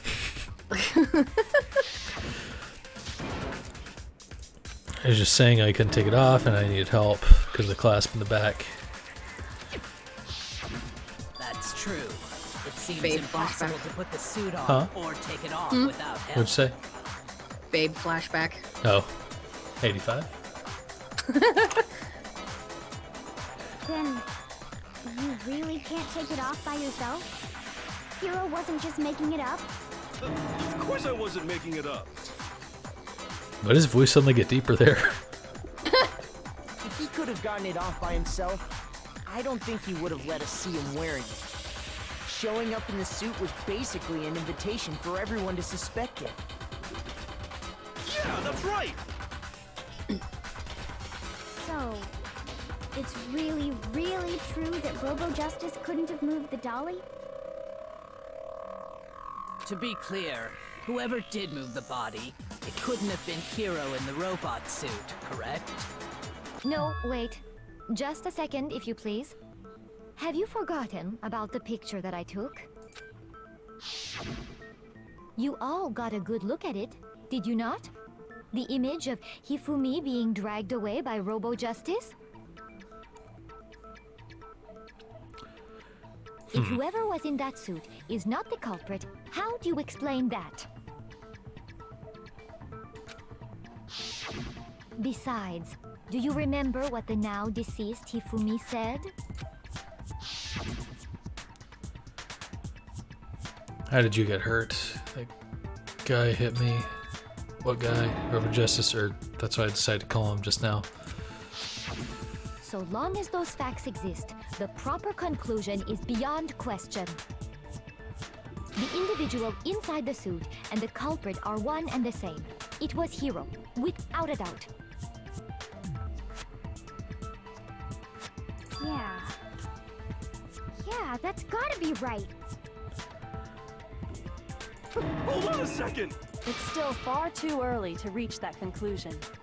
Besides, there's no hurry to decide who did it. Before we rush to a verdict, shouldn't we explore every single possibility? Instead of seizing on one viewpoint, the truth is uncovered by analyzing things from every angle. Perhaps, but where do we go from here? Let's review this series of unfortunate events from the beginning. Maybe we'll uncover something new. It's a good book series. What a pain in the ass! I've actually never read it. I've only read the first. I think I read like when I was like it was like when I was reading assignments when I was in homeschool. I don't disagree. It was but our pretty lives solid. are on the line. Never watched the If this Netflix is series, what but the it movie was takes, pretty solid we have to do too. it. Was it a series or a movie in Netflix? There was a movie like forever ago, and then like Netflix made a series. Okay, I couldn't remember if it was a series or a movie that Netflix did, but yeah, there was a movie with Jim Carrey. Yeah. Yeah, that was good. I didn't watch that either. I've never read or watched. Yeah. It's an interesting series. I recommend it if you're looking for something to watch or read. Okay. Yeah. Plus, maybe we'll get to find out where the heck Kyoko was when everything went down. Where was she, Taylor? All right then. Making Let's out take with me. another look back at what happened. I keep telling you all this. Bait. Wow, I'm really masterful at baiting you in that kind of thing, huh? I suppose we could start with this morning. I guess you could call me, not gonna say it because I don't know if Twitch's auto whatever is gonna pick up on that. I feel like that might be too much. 4 of us gathered together in the dining Yep. hall. Makoto, Hina, Kyoko, and myself. We waited there Kyoko. for quite a while, but nobody else showed up, so we went to look for everyone. That was around 8 a.m. And as soon as we split up, Kyoko went missing. Wait, so Kyoko, does she have a foot fetish or something then? Because I realized she was not like at all flustered that she was digging through Hifumi's pants, but she was like, "Oh, I didn't go through his socks or anything." No, I think she's just kind of missed what, yeah. Uh-huh. You just don't want to admit it. Soon after that, Hina found Celeste in the rec room and quickly came to get Makoto and me. It seems I was unconscious for about an hour after I was attacked by my mystery assailant. I know it was an hour because I remember being attacked a little after 7. That was when we saw Celeste's picture and discovered that She her pronounced it wrong. assailant had been wearing a strange costume.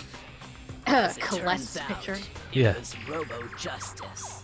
It also soon became clear that this same Robo-Justice had abducted Hifumi. We were soon joined in our search by Byakuya and Toko, and then went on to find Hifumi in the library. Byakuya. Very Was weird outside, pronunciations. So we took him to the nurse's office and Lord. resumed our search for the suspect. But not long after leaving the nurse's office,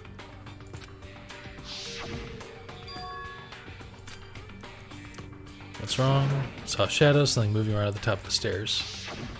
When Celeste told us that, we decided to split up and search the second floor. And soon after that, I saw someone moving around on the 3rd floor, and I yelled out to everyone as soon as I did. Plus, what's wrong? Rather intense scream for someone like you. Saw him, a strange costume man. He ran off as soon as I screamed. He was blocking the stairs, so he headed further down to the hallway and disappeared. and then,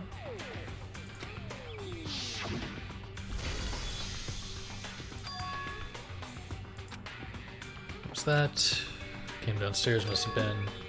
He's in the nurse's office. Okay, that's alright. at that point, we come back to me decided now. to divide up into 2 groups. Celeste, Hina, and I went back to the nurse's office. Celeste.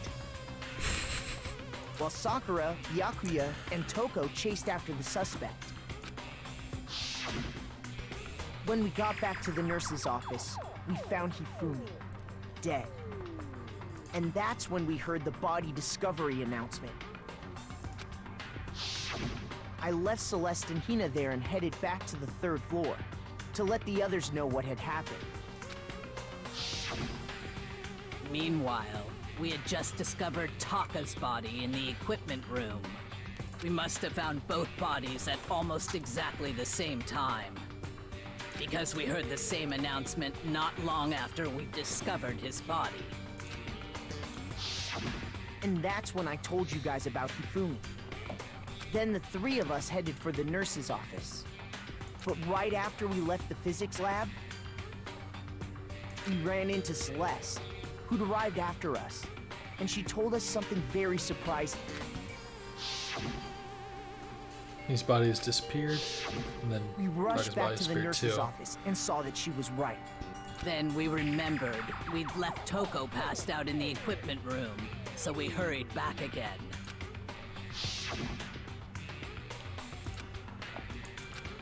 I saw that just a little But bit when ago. we I'm got just gonna skip those there, we flashbacks up since I discovered just that saw now them. Taka's Yeah. body had also gone missing. Next thing we knew, we were searching the school for 2 missing dead bodies. And after some time, Celeste informed us that she'd found the bodies, and we all headed to the repository, which is where we rediscovered the corpses.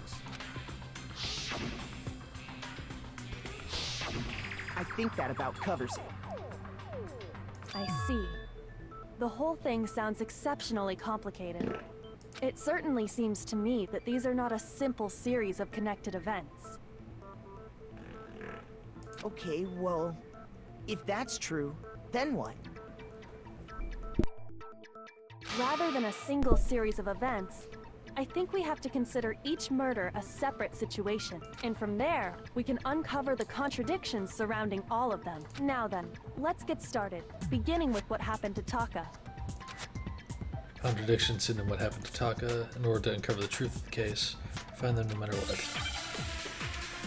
Okay.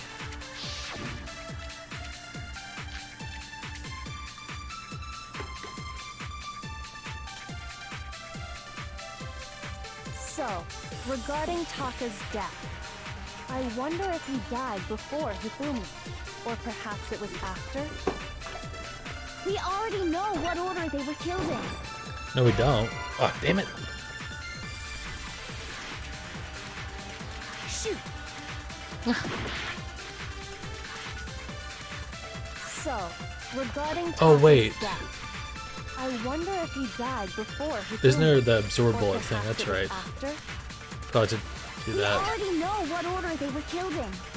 Taka came last what makes you say that? because of the numbering of the Justice Hammers. It's true that Hifumi was killed with Justice Hammer 3, while Taka's death came from a swing of Justice Hammer 4. See? So it's obvious Taka came after. So, regarding Taka's death, I wonder if he died before or perhaps it was after? We already know what order they were killed in. No, it's wrong.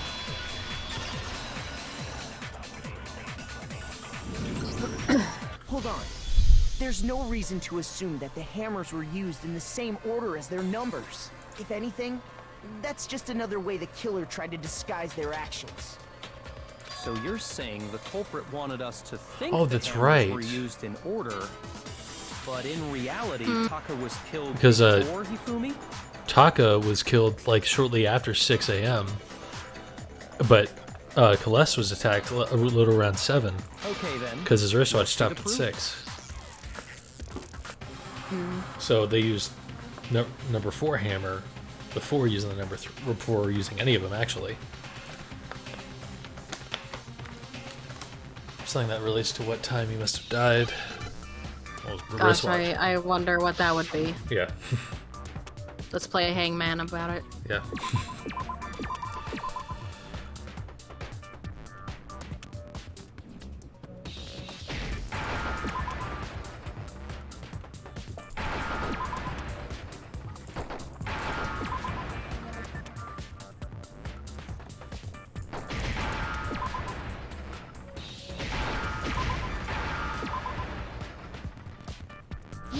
understand? Now I understand. I got it. Taka's wristwatch. See? Look. It broke with the hands pointing just past 6 o'clock. It must have gotten broken when he was attacked by the killer. Because as of last night...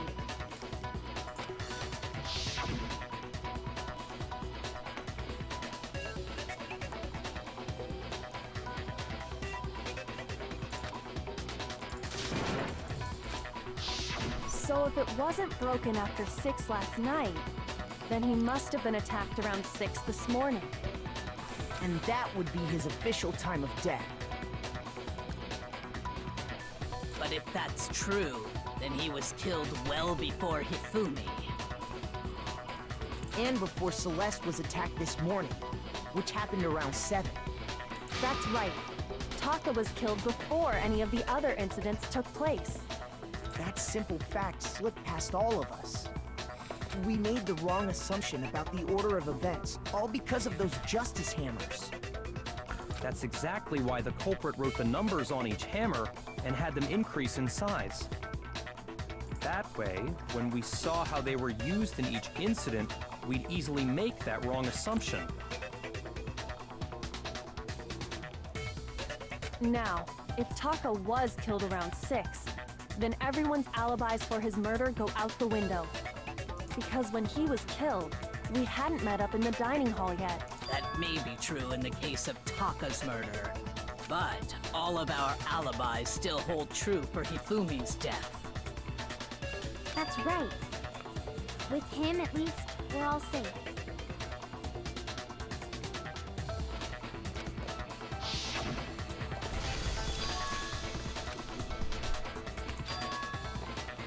We literally just saw this a bit ago. Yeah.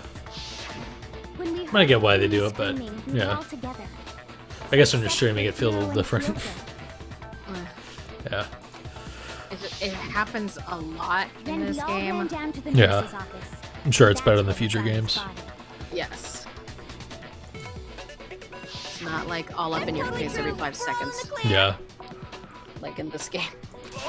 Ah, they were They figuring must things have out. recorded him screaming on a tape or something, Yeah. then played it later on. If that's true, where's the tape? I don't know. Don't just go making stuff up. I don't know. At least he's honest. Anyway, we all have rock-solid alibis for when we heard Hifumi scream. Since all of us were there together, clearly none of us could have killed him. And it does not stop there. There was also the moment when we discovered his body had disappeared.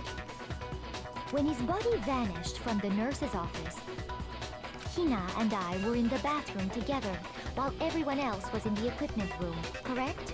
And then there's the disappearance of Taka's body from the equipment room. Taka. At that time, we were all gathered together in the nurse's office because of Hifumi going missing. Well, don't forget, I was passed out in the equipment room the whole time. Wait, then what if Genocide Jill did it? She could have dragged Taka's body out of there right then. Even if she could pull that off, there's no way she could have done the same with Hifumi's body.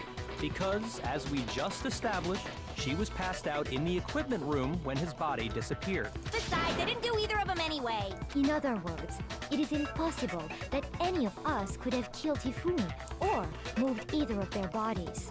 On the other hand, Hiro and Kyoko had disappeared. Kyoko. So they most Kyoko. certainly could have done those things.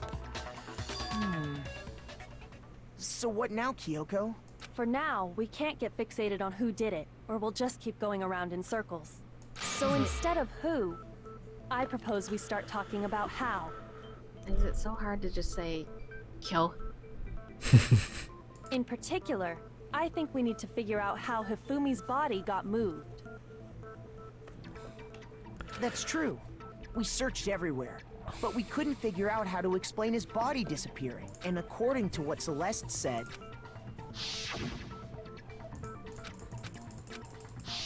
his body apparently disappeared in the 1 minute her and Hina took their eyes off of it. But to carry that much weight from the first floor up to the 3rd in that short amount of time? Oh man, yeah! There's no way! It'd be impossible! Well, what if I told you there was a way to make the impossible possible? What? What? How? If the dead body were to move itself. The dead body moved on its own? No! Not another... No! I don't think it has anything to do with the occult. I think what she's implying is we thought Hifumi was dead, but perhaps in reality he was still alive. He was alive? Are you saying Hifumi wasn't carried out of the nurse's office, but simply walked out on his own? But I mean, we found his body. He was dead. Perhaps he was simply playing dead. That it isn't possible. The idea that Hifumi was still alive. Is it really possible?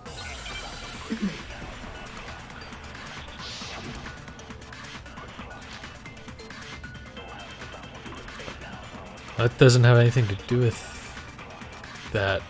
I guess I have to absorb bullet here. When we first found Hifumi in the nurse's office, there's a chance he was actually still alive.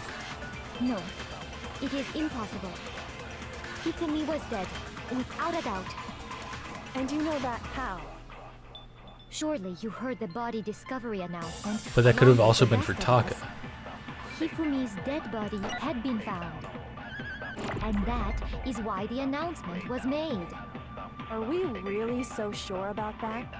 Maybe the announcement was intended to signal someone else's Exactly. discovery. What? Shoot! Oh wait, maybe I have the other way around. Are you saying that when we first found Ah. Hifumi in the nurse's office, Really running low on health. It is impossible. Hifumi was dead. Does the whole thing restart if... And you know that how? No. Okay. Surely you Thankfully. heard the body That's good. discovery announcement, I could just along fast with forward through the dialogue. Hifumi's dead body had been found. And that is why the announcement was... Are we really so sure? Maybe the announcement was intended to signal someone else's discovery.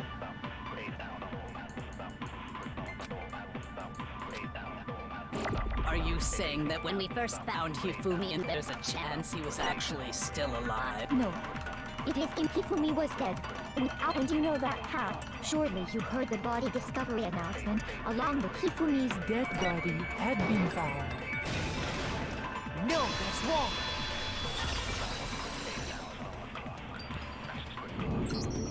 Was the body discovery announcement that was made really intended for Hifumi? Of course it was. The announcement played right after we discovered his body. Maybe. But that was also the same time that Taka's body was found. That's right. It wasn't long after finding his body that we heard the announcement. So there's a good chance we've made a mistake in there somewhere. I think we've confused whether the announcement was for Hifumi or Taka. First of all, if two bodies had been found, there really should have been two announcements. Maybe Monokuma simply got lazy and rolled them together into one. What do you say, Monokuma? Any comment? Well, it's a very sensitive issue, so I can't go into too much detail. Detail? But what I can say about the body discovery announcement is that it's only broadcast when 3 or more people find a dead body for the first time. That didn't answer our question, man. We're asking if you're a lazy bum. No, actually, that was plenty. Huh? He said it's only broadcast when a body is discovered for the first time.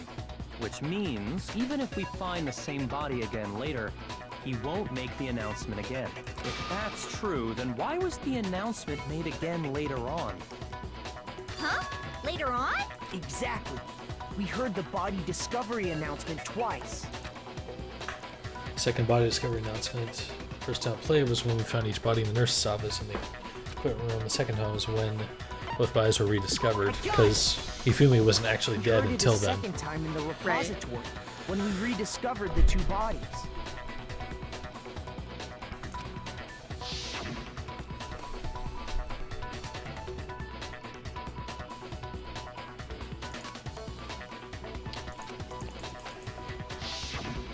It didn't seem weird at the time.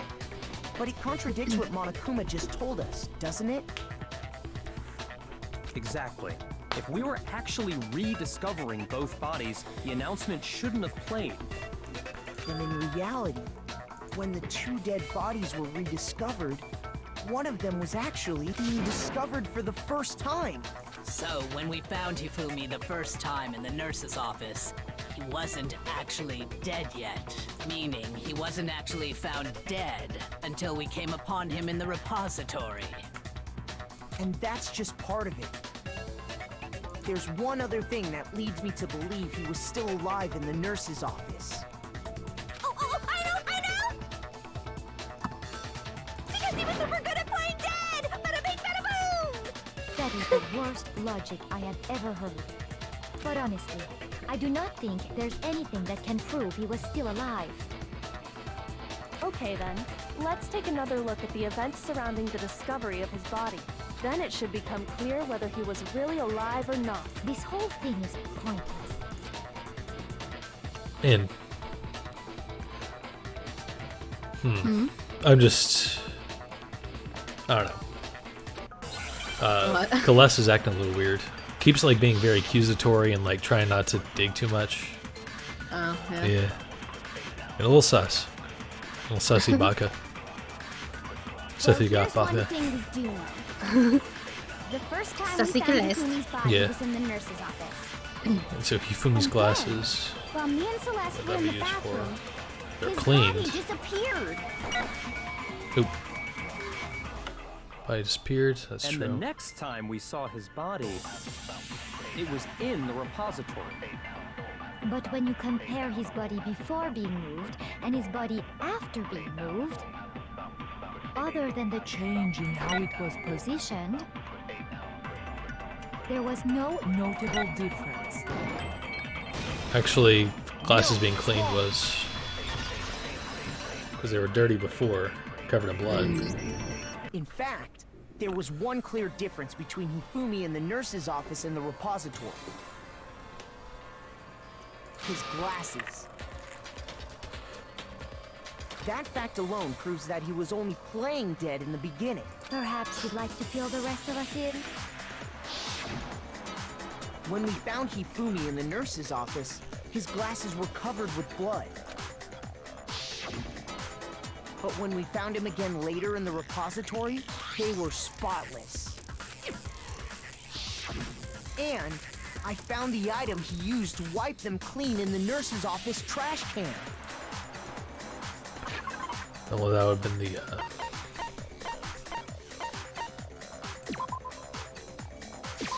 I got it! It was a glasses cleaning cloth featuring a certain cartoon mascot. The same one that was on that One camera, I look at the think. bloodstain on the cloth Yeah. should make things clear. This Princess piece of Piggles. cloth was used to wipe Hifumi's glasses What? clean. Princess Piggles. Oh, Piggles? I thought you said pickles. Oh, Piggles. The mascot on the cloth is the same one that's on the digital camera, right? And whose digital Camera. camera was it? Camera. Hifumi's, of course. The character was Princess Piggles. From Demon Angel Pretty Pudgy Princess, I think. I highly doubt anyone but Mouthful. Hifumi would have brought something like this to school. I see your point. And the only people here who wear glasses are... I wouldn't be caught dead using a tacky piece of garbage like that. A few tissues is all I need to keep my glasses clean.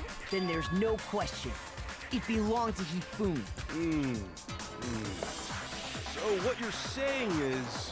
What I'm saying is, the Hi, blood on stupid his idiot. glasses was wiped away using his own glasses cleaning cloth. Even if that is true, it does not mean he wiped the blood off himself. But who would benefit from a clean pair of glasses other than the glasses owner? That's a good point. Then it must have been him, right? So let's assume that Hifumi was still alive in the nurse's office. He pretends to be dead. Then when he's alone, he wipes his glasses clean so he can see. Then he stands up and walks out on his own 2 feet. More like waddles out, but okay. And with that, the impossible task of moving his copious corpse becomes possible, wouldn't you say? But then, if he was just pretending to be dead, There's no way you can walk with those legs. Was it paint or something? Twigs. The fridge in the nurse's office contains packs of blood for emergencies. He probably used one of those. He figured if he was gonna play dead, he should go all out. So he just dumped it everywhere. But he got crazy with it and had to wipe his glasses off when he was done. God, what an idiot. And if Hifumi was still alive at that point, the disappearance of Taka's body is easily explained. It should be perfectly obvious who must have moved Taka's corpse. Well, Taka was definitely dead, so it must have been Hifumi, but why would he do that? It could only have been Hifumi. While we were all gathered in the nurse's office, he went to the equipment room and took Taka's body. That also explains how the door to the repository got locked. The door was locked? Well, after the bodies disappeared, we all went looking for them, right? So me and Sakura headed for the repository. But when we got there, the door was locked. And the repository door can only be locked from the inside. Which means when Hina and Sakura got to the repository, someone was already inside. And it could only have been Hifumi, who just finished stashing Taka's body there. He convinced us all he was dead, and when he saw his chance, he dragged Taka's body to the repository. So, Hifumi wasn't just another victim in this case. He was one of the assailants. But that means he took part in the murders. I just can't believe it. If you're having trouble, would you like me to show you one more piece of evidence? There's more? Oh, absolutely. The single biggest fact pointing to his involvement has yet to be revealed. You know what I'm talking about, right, Makoto? The item he took off of Taka's lifeless body? Oh, that would be that note. Right.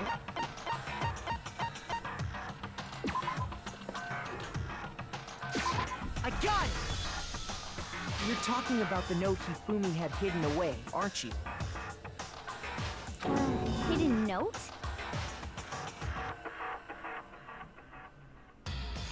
That's right. We found it stuffed in his pants. What? In his pants? Yes, his pants. Okay, well, forget about the pants for now. Take a look at what the note says. Find a hole maybe we can use to escape. Monokuma can't find out, so don't tell anyone else. For now, let's meet up in the equipment room at 6 a.m. That's the note I was telling you about. The one that told me where to go. Huh? Wait, this one's a little different. In my note it said, Monokuma can't find out, so don't tell anyone else for now. Let's meet in the rec room at 1 a.m. I see. Then this note isn't the same one Hiro got. It's not the same? In other words, the killer got in touch with another person besides Hiro, and that person could only have been... Taka, I think. Yeah. I got it! That's right! I don't think it's Hifumi's pants. Or the killer you. used Yeah. this note to draw out Taka and murder him. Hello? Over here! Objection! Objection! I don't really understand what's going on, but Hifumi had that letter, right? So whoever wrote it wasn't drawing out TikTok, they were drawing out Hughie! Just to be clear, TikTok is Taka What? and Huffy is TikTok and Huffy. The fuck? Why must you ruin it every time? TikTok. Huffy. Yeah, Jessa Jack is seriously scary, but still, can't let her get to me. What the fuck?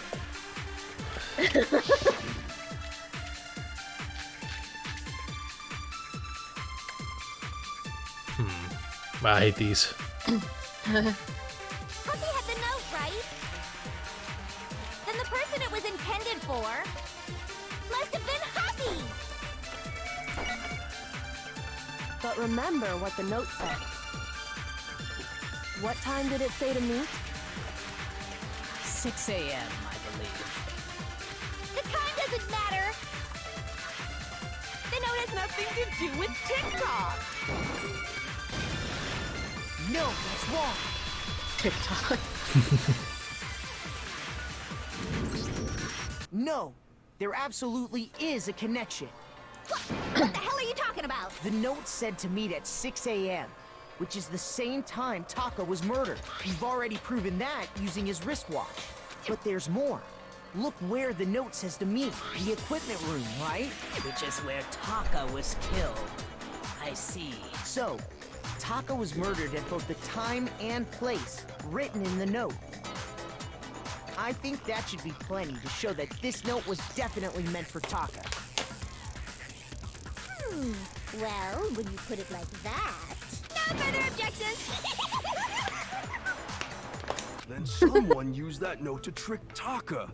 Just the same as me. The culprit really is a cold-blooded monster. Telling people they found a way out. But if they gave the note to Taka, what was Hifumi doing with it? Stuffed down his pants, no less! Most likely. Hifumi stole it off Taka's corpse after he died. Huh?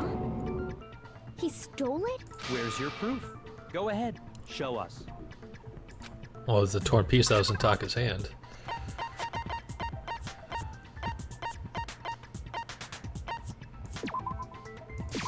I got it! When I searched Taka's body, I saw that his lifeless hand was gripping a small scrap of paper. TikTok and Huffy. So can't get over that. I know, it's so fucking funny. If I'm right about this, the sheet of paper this piece came from is... I knew it! It fits perfectly with the note we found hidden on Hifumi. Then Taka's scrap So wait, and Hifumi's note. TikTok was trying to reach into Huffy's pants and rip that out. Yup, they're from the same piece of paper. Hifumi had the note meant for Taka, while Taka's corpse still grasped a small piece of that note. There's only one way to explain it. We'll have to find out after I go pee. Be right back. Alrighty.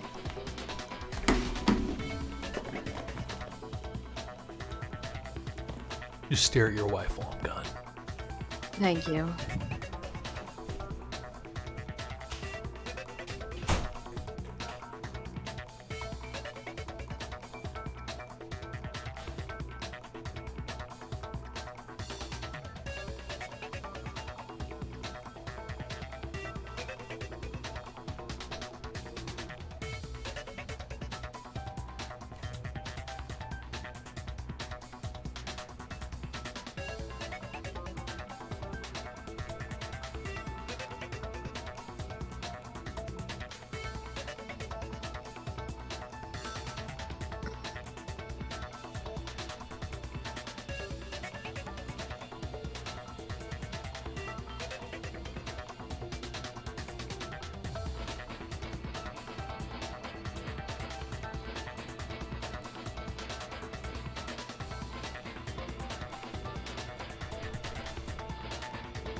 Alright, I've returned. Have you thirsted while I was gone?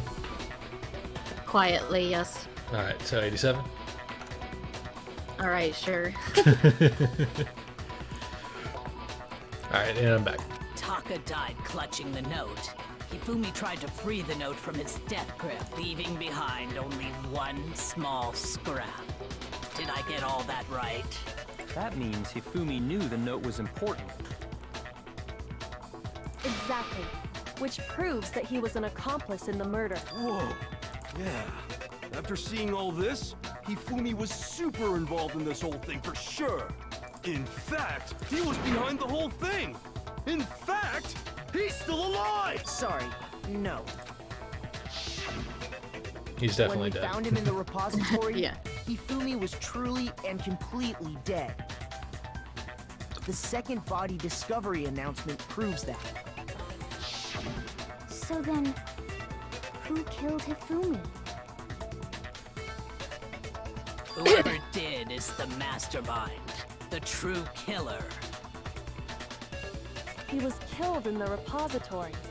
So he must have been killed not long after transporting Taka's body. So, he must have been killed after Taka's body vanished, but before we found both bodies in the repository.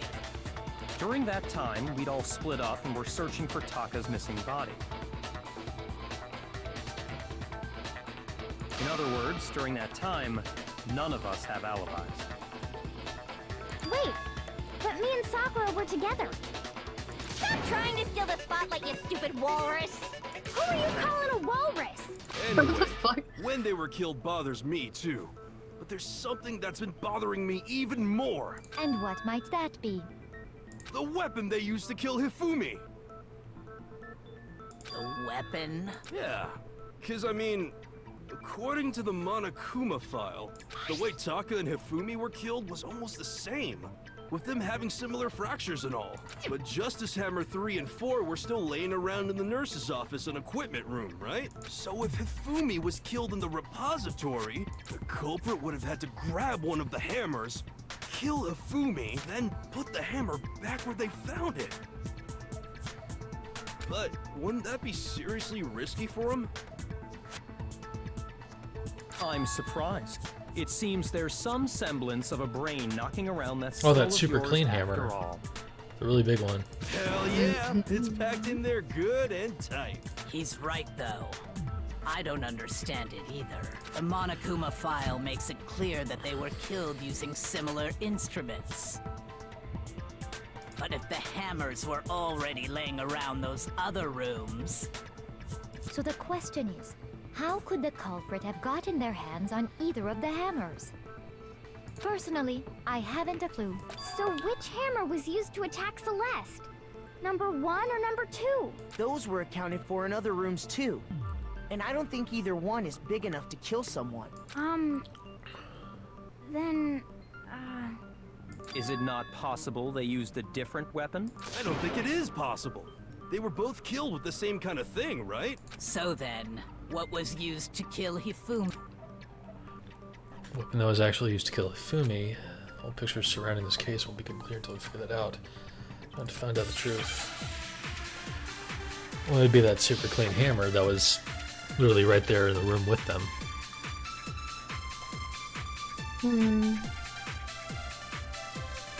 What was used to kill Hifumi? Was it Justice Hammer 3? Maybe Justice Hammer 4? Well, whatever it was, there's one thing we have to figure out.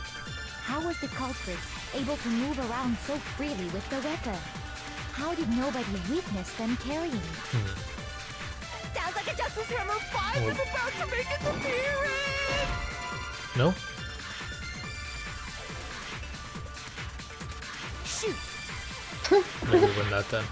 At least I gained some health back before that happened. What was used to kill Hifumi? Was it Justice Hammer 3?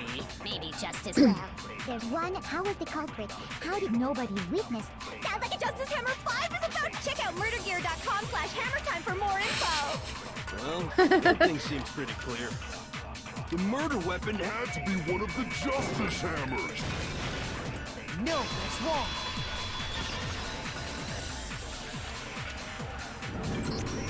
The murder weapon wasn't a Justice Hammer at all.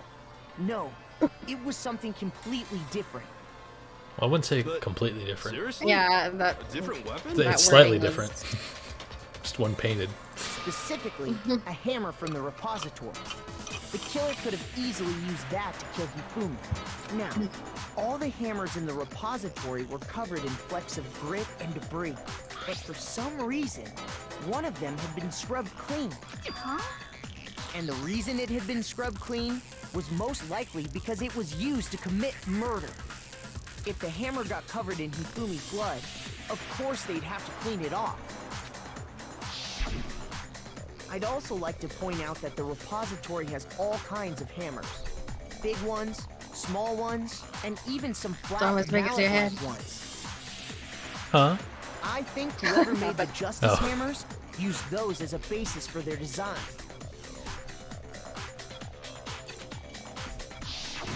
If that's true, that would explain the Monokuma file's note about the wounds being similar. So Hifumi moved Taka's body to the repository, where someone then used a hammer to kill him. And whoever did that is the true killer. The one Hifumi was working with. And the one who betrayed him. Hold on a moment. I still think it's strange to assume someone was working together with him. The way the graduation rule works, there is no benefit to helping someone else carry out a murder. So the idea that anyone would work together like that is simply ludicrous. We talked about this, did we not? We talk about how there wouldn't be any reason for anyone to work together. At least that's what we thought at first, but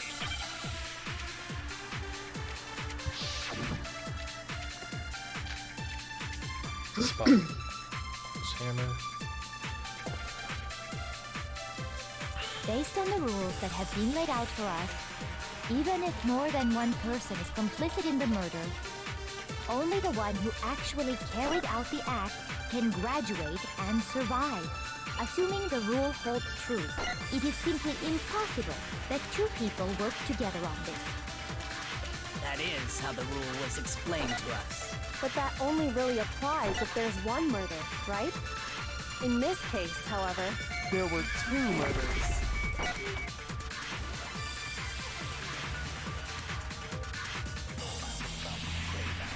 Based on the rules that have been laid out for us, even if more than one person is That's only it. the one who Hope this is it. actually carried out the act can graduate, assuming the rule holds true. Oh. No, Yep. it's wrong.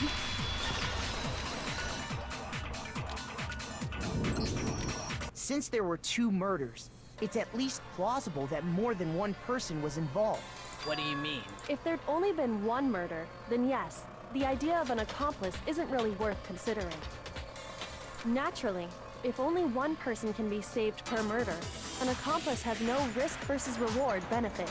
Risk versus reward benefit? The payoff for working together. The reward that balances out the risk of taking part in a scheme. There's no point in being someone's accomplice if there's no benefit to you. However, if there were some potential mutual reward for the risk, then cooperation becomes possible. You're saying that two people could act as each other's accomplices to commit two separate murders.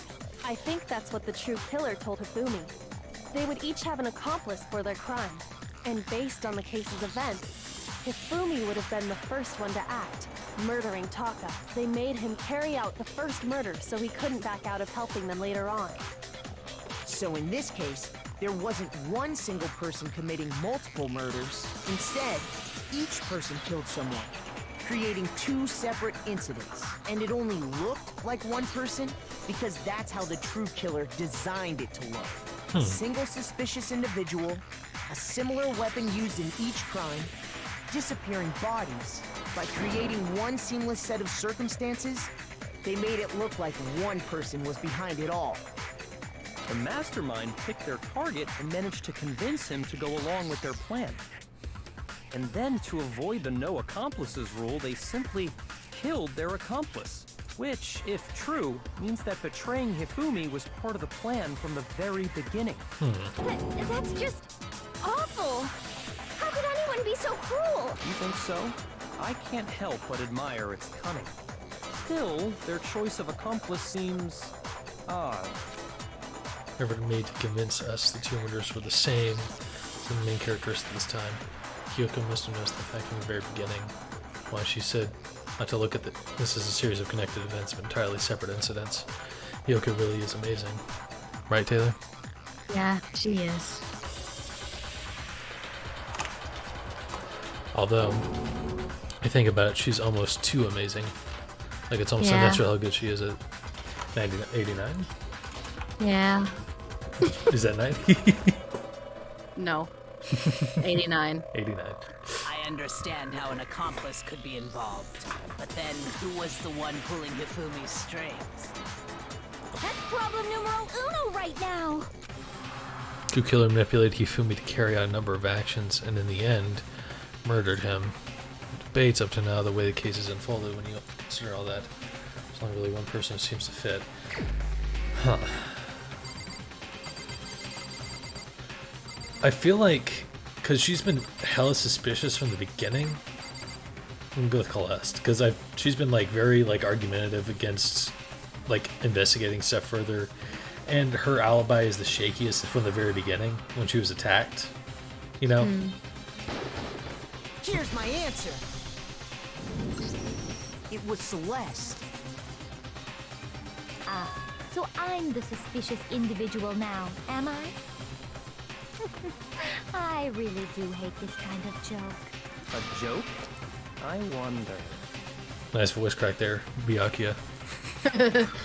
So what you are saying then is that I specifically chose to work together with Hifumi. The idea that I would choose to spend any amount of time interacting with him, that I would go within 10 feet of that shit brains, that lazy, worthless goddamn idiot! God. Pardonnez-moi. Started losing her accent there for a sec. Just to be clear, there is evidence to support it. Is that so? It is. Throughout the investigation, there was certain behavior that was common only to the two of you. Considering what we've learned so far, it only further proves that the two of you were working together. I guess is that? I got it! The behavior they had in common has to do with the suspicious individual in the suit, doesn't it? The only ones who ever actually saw Robo-Justice firsthand were Celeste and Hifumi. Yeah. Shush. The adults are talking now. Shut the fuck up. I wish it was you. God. I wish it was you. Sorry. Don't apologize to that prick. Yeah, As don't. he said, only God. Celeste and Hifumi ever laid eyes on the costumed individual. Fucking If we accept that weak-ass Hifumi Makoto. was one of the culprits, we can't help He's but a bottom, suspect for what sure. Celeste has said as well. Yes. Everything they told us was a lie? After taking Hifumi to the nurse's office, we all began our search for this individual, correct? And not too long after that, do you remember what Celeste said?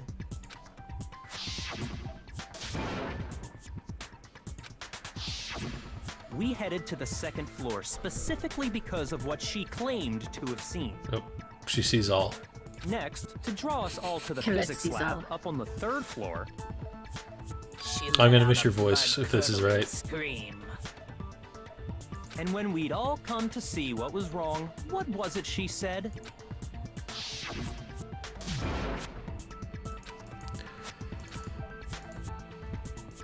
Yeah, when Byakuya pointed out that was an oddly intense scream for her, I figured like, and she was very like Once she'd done her job uncharacteristic getting this us entire all up to time. the physics lab, it was time for her partner to get to work.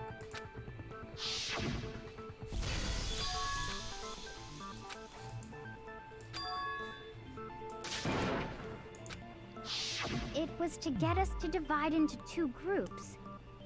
So that we would discover both bodies at the same time? In fact, Celeste was precisely the one who proposed that we split up.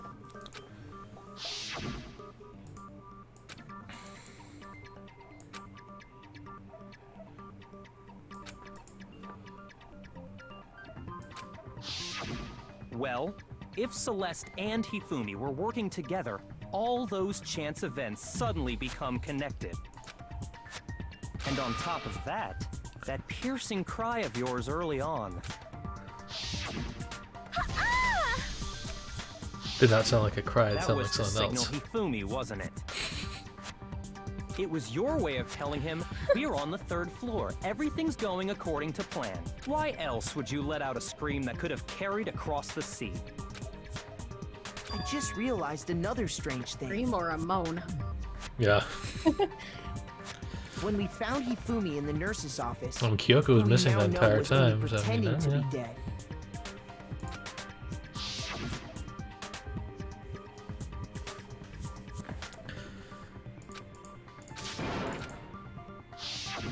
Celeste, you were the first one to say he'd been murdered. You wanted to make sure we wouldn't have any doubt in our mind. I don't believe it. Everything, the whole thing was one big act. Hina, you were with Celeste when Hifumi's body disappeared, right? Yeah. I was feeling kind of sick, so Celeste took me to the bathroom. Wait! Then that was... She wasn't worried about you. She just saw a chance to help Hifumi sneak out of the nurse's office. Each piece isn't much by itself, but start putting them together and the picture gets very ugly indeed. Wouldn't you agree, Celeste? I have no idea what you mean. Don't bother trying to deny it. You made one fatal mistake. Oh, did I? I didn't even catch it myself when you first said it, but looking back, I can say that that one little slip-up was your undoing. What are you talking about? I'm talking about what you said after Hifumi's body disappeared and we returned to the nurse's office.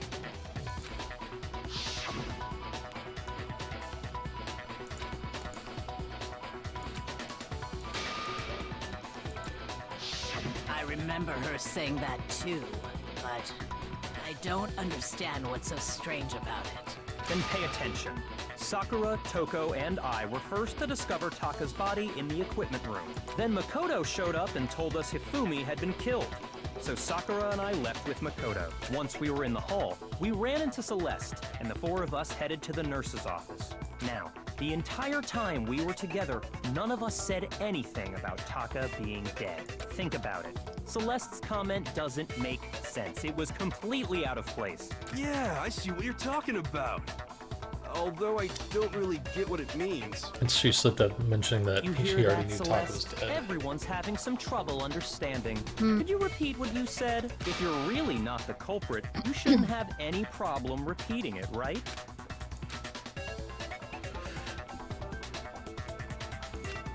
Ooh, sorry.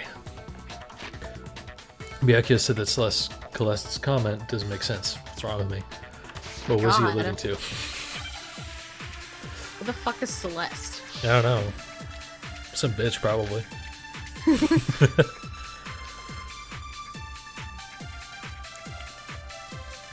All I said was... They must really be enjoying this. Enjoying the sight of us standing around, frightened and confused. They must be positively elated. We are all going to die here. We are going to die, just like those guys died. And that is all I said. And that's all it takes to finish this. It's obvious, isn't it? What was so strange about Celeste's comment? Usually it's like the last thing with these absorb bullet things. All I said Usually. was... Usually. They must really be enjoying this. Enjoying the sight of us standing around, frightened. They must be positive. We are all going to die here. We are going to die. Yeah, because that was like the kicker there. No, that's wrong.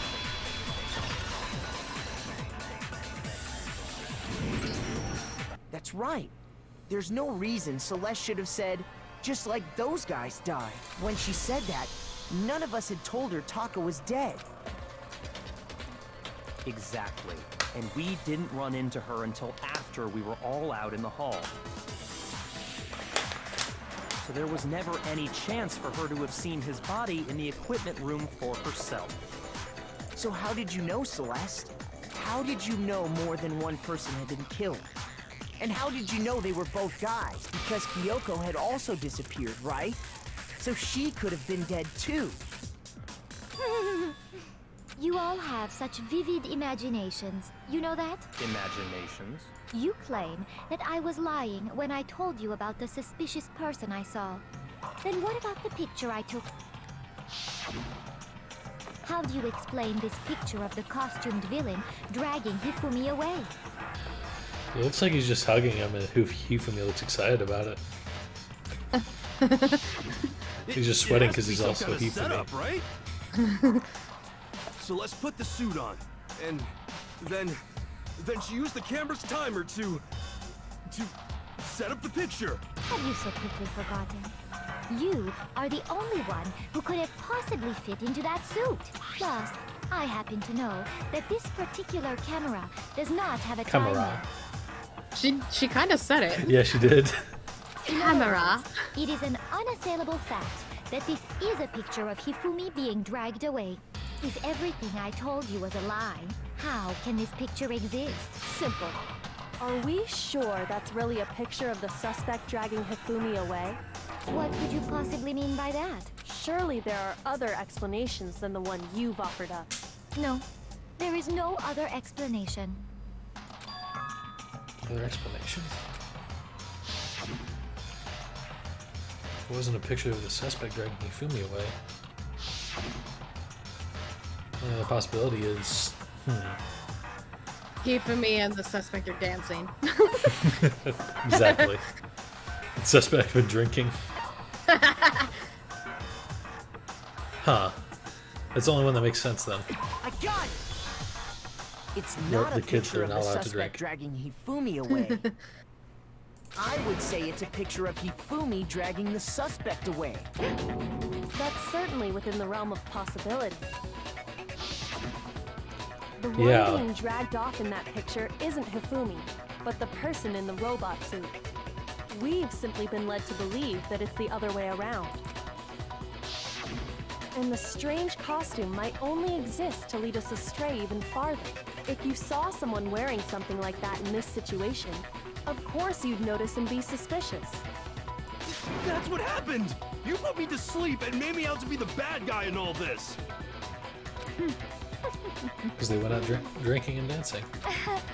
Such a thing is utterly impossible. Hifumi was dragging him away? Ridiculous. Is it? I don't think it's ridiculous at all. Then shut your mouth and allow me to educate you.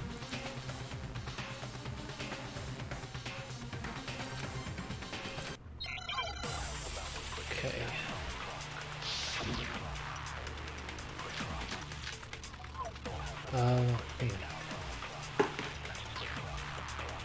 You dressed me up in that suit after I passed out! Then you just draped me across Hifumi and had him carry my weight! You tried to make me look like the bad guy! Like I said, ridiculous. As you can see in the picture, the suspect is standing perfectly upright. If the person inside the suit was unconscious, there's no way they could stand up straight. They couldn't bend over. No, that's wrong. Right. No. Even if the person inside the suit were unconscious, they could still stand up like that. Because that Robo-Justice suit had a certain characteristic. Guys. Hell yeah. Yeah. That's right. They I just now totally noticed made the a bandage, mistake when too. they made it, so it couldn't bend at the waist. Oh, yeah. I'm not so sure that was a mistake. I think the suit was designed from the beginning to be used the way it was.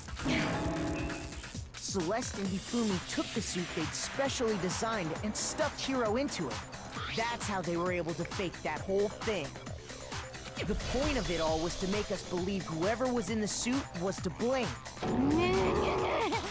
Well then, I suppose this is checkmate. Celeste, what was that? No clue. Yeah, yeah, yeah. Chopping on some carrots or something.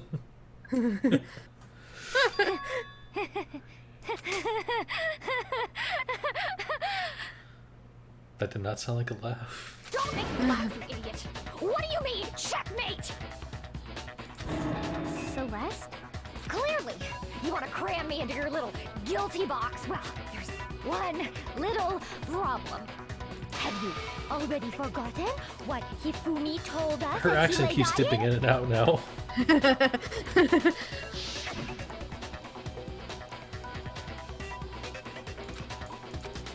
Pardon-moi. When we asked him who had attacked him, his answer was quite clear, was it not? Why is it now super high pitched? And I quote, Yasuhiro. In other words, Yasuhiro Hagakure!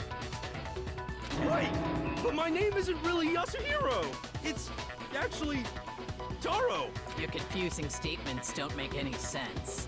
You're only making things more complicated. He did say Yasuhiro, but are we sure he was really pointing the finger at Hiro? What the hell are you talking about? I'll burn you alive! Kyoko, what do you mean by that? Think back to how Hifumi used to talk to us. How did he refer to each of us? I think he didn't give nicknames. I think he said like the last names a lot. That's right. Our Mr. last Naegi? names. He called us all by our last names. Mr. Naegi? Oh, that's right, yeah. Exactly. I know I heard him say Mr. Naegi more than once, for example. So if Hifumi did mean to say Hiro's name, he would have said his last name, Hagakure. I'm sure it was just incidental, but indecent? Oops. Just incidental by chance, he just his first name. Don't talk. Random chance. Now isn't that a convenient explanation? No. There's no reason to think he would have said the name any different than normal. But he must have run out of energy before he could say any more. So Hifumi was trying to tell us the last name of whoever killed him? But the name he said doesn't apply to anyone here. Well, no. Hold on. There's one person it could apply to, and that's Celeste. She never actually told us what her real name is. What did you just say? To think you take your false accusation so far, I don't know whether to laugh or spit. Come on! Enough with your idiotic blather. Yasuhiro is a loser's name. Do I look like a loser to you? Well, do I? What? I think I've earned the right to be a little on edge. Okay, then fill us in. What's your real name? So, make sure your ear holes are wide open and listen up! My real name is Celestia Ludenberg. Could you please stop making me repeat myself over and over again? Celestia still won't. Celestia. Celeste still won't give up. So then I have to do something to make her accept it. My name is Celestia Ludenberg! The e-handbook, because that'll have a real name regardless. And Kyogo's saying I need to pay attention to that.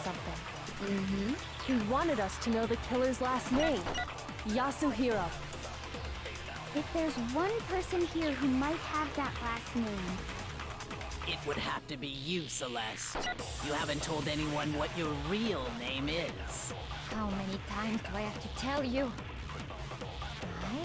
My name is Celestia Ludenberg! God damn it! How long do you plan to go on pretending? I'm not pretending. It's the truth. And since you have no way to contradict me, No, that's wrong.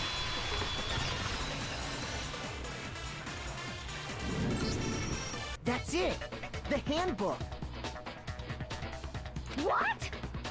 Anytime you turn your handbook on, it shows the owner's name when it boots up, right? Monokuma told us all about it before. You okay? Another hiccup. Oh, poor thing.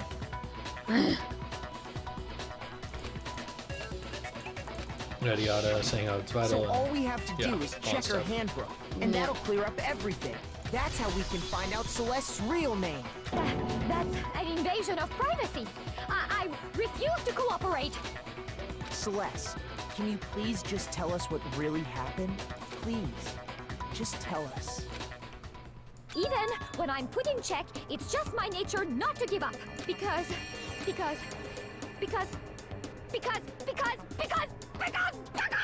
until the game's over, you never know what might happen. Fine then.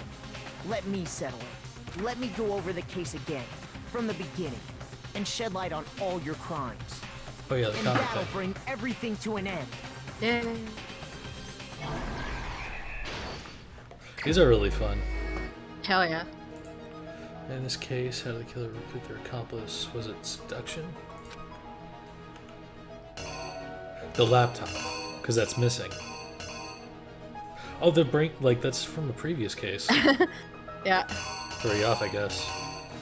Yeah. The laptop.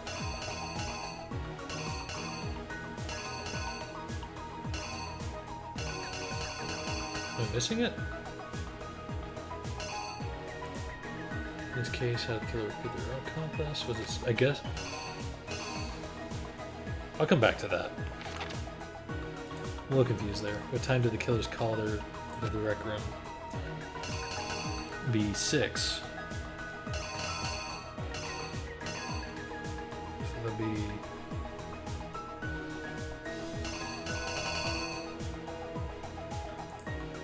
Who was it that the killers summoned first?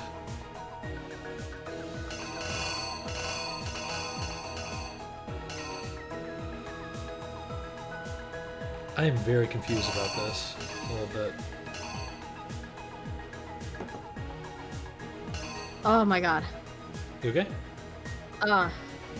Discord was being weird. I thought my internet went down. Oh. Oh my god. It was like reloading. God. V6. That one's pointing at 1. And this one's pointing at 7? A little after 7? It's a little after 6. Oh. Yeah, duh. I'm done. They knocked him out and stuff in the Robo's dress a suit to falsify the evidence. There's a certain item to do it.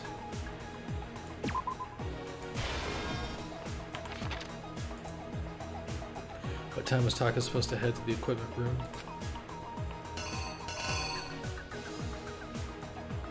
One. I believe. Yeah. We know.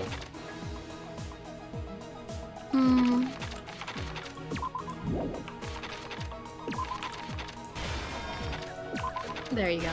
Yeah, thank you. Yeah. Just hammer that was used to kill Taka. What number was it? It was 4.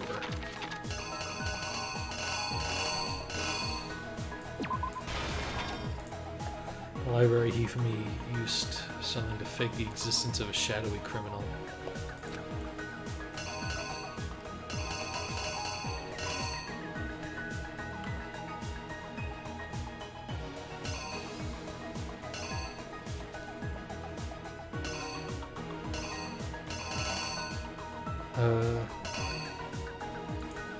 Library Hifumi used something to fake the existence of a shadowy criminal.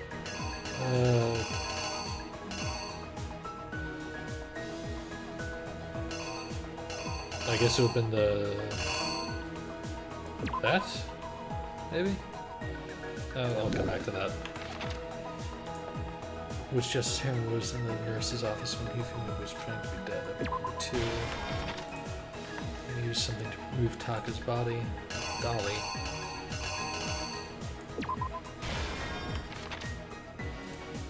Weapon the killer used to murder Hifumi was number 3. Or rather, cleaned. Hammer. So that leaves just a couple pieces of evidence.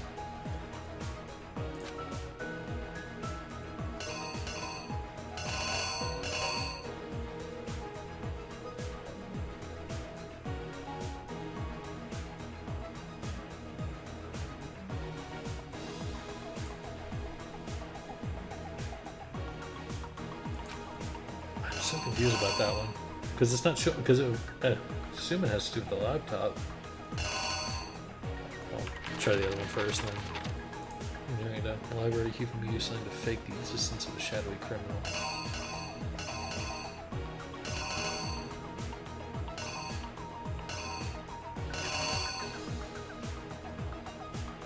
Oh, that's right, Justice Hammer 3.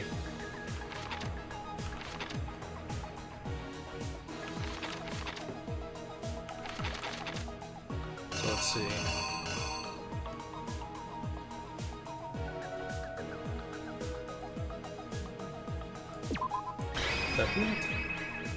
I'll guess we'll Here's find out. exactly what happened.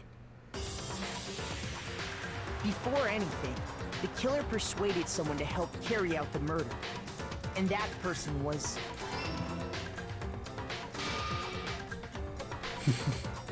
Hifumi. Nice With an phrase. accomplice, the killer was able to execute a number of otherwise impossible schemes.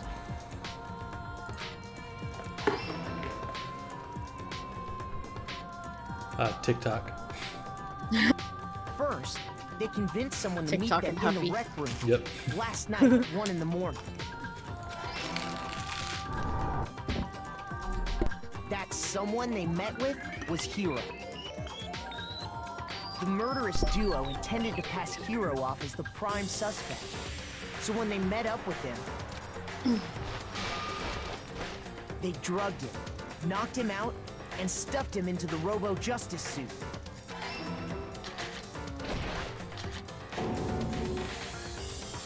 Next, Hifumi positioned himself to make it look like Robo-Justice was attacking him, while the killer used a digital camera to take pictures of the assault. They did all this just to create evidence that would put the suspicion on Hiro. When they were done with him, they shoved him, still unconscious, into the pool room locker.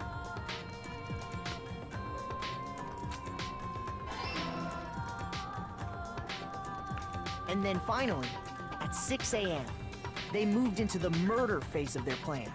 They called Taka to the equipment room.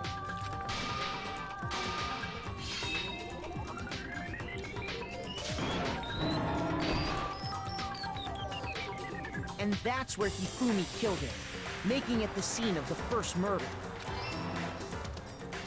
The murder weapon was Justice Hammer 4, which was left there in the equipment room. The reason Hammer number 4 was used was to create confusion about the order of the crimes. So, next they falsified 2 more assault incidents. Yeah, I was really hoping it wasn't going to be For these attacks, the the last. killers pretended to be but- the victims to solidify Robo-Justice as the suspect. She's one of my favorites, so this was a bit upsetting. The first fake incident was the attack in the rec room. There, the killers wanted us to see Justice Hammer 1 and the Robo-Justice pictures they'd taken. I'm going to miss voicing her. Me too. They wanted to make sure You we did a good logged job. the surprise attack story. Thank you. The second fake incident was the attack in the library. This time, they planted Justice Hammer 2 and an injured Hifumi to sell us that story. With these 2 incidents, the killers were able to create a certain preconception in our minds. That the suspect was increasing the size of the hammers and attacking people in order as they did. We fell right into their trap and started looking for the suspect based on that. But Oh. Okay.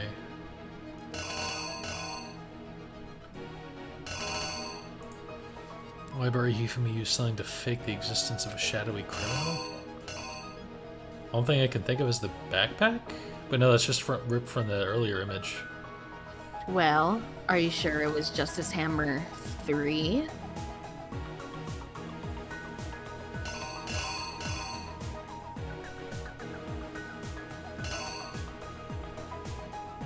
Oh, that's right. I'm done. Okay. Nah. Huh? Nah. That's not it? As in, you're not dumb. Oh. You don't know that. I do. exactly what You don't know that? I know you. I've known you for years. Next, they falsified 2 more assault incidents. Stop making good points. For these attacks, the killers pretended to be the victims to solidify Robo Justice as the suspect. The first fake incident was the attack in the rec room. There, the killers wanted us to see Justice Hammer 1 and the Robo Justice pictures they'd taken. They wanted to make sure we bought the surprise attack story. The second fake incident, this time, they planted Justice Hammer 2 and an injured Hifumi to sell us that story. I love These Hifumi's two smushed incidents, face. the killers were able to create a certain preconception in our minds.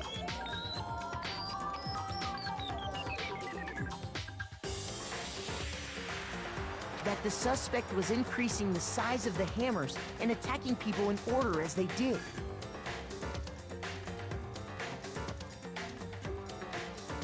We fell right into their trap and started looking for the suspect based on that. But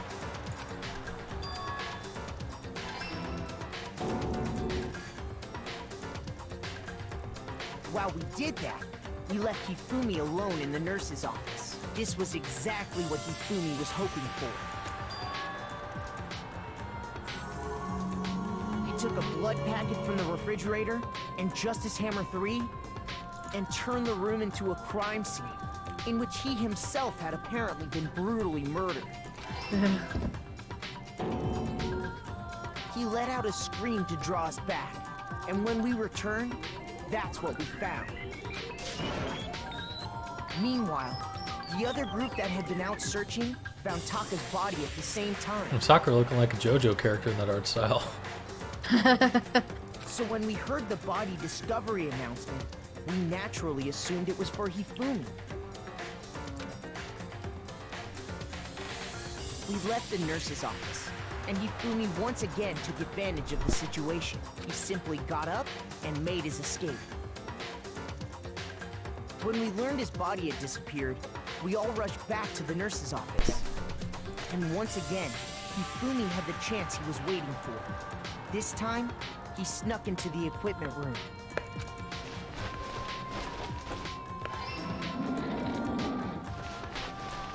He wrapped Taka's body in a tarp and used the dolly to move it all the way down to the repository. That explains how each of the bodies disappeared.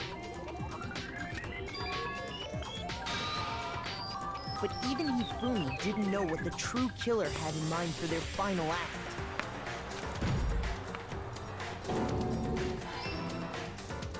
Their plan all along was to kill Hifumi and get rid of the one person who could betray them. And they did it using an ordinary, everyday hammer from the repository. That should cover everything that happened in this case. And the villain behind it all is... Best. Just with all the flowers. Love how fucking dramatic these are. Yeah. Celeste! Sorry, you lose.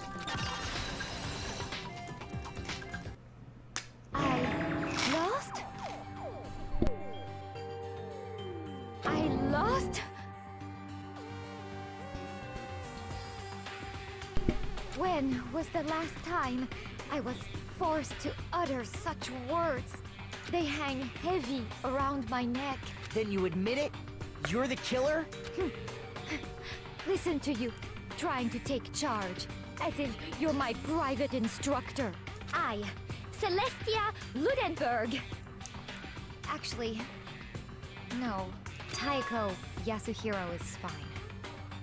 Taiko? So, you finally accepted it.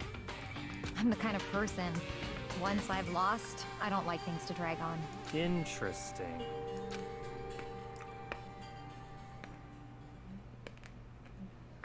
Oh.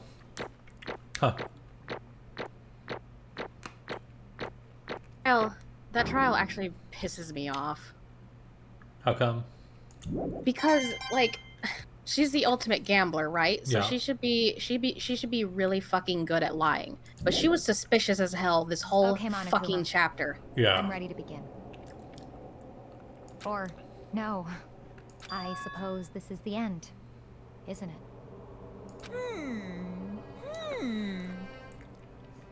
It is indeed the moment we've all been waiting for. Time to vote. Okay? Okay.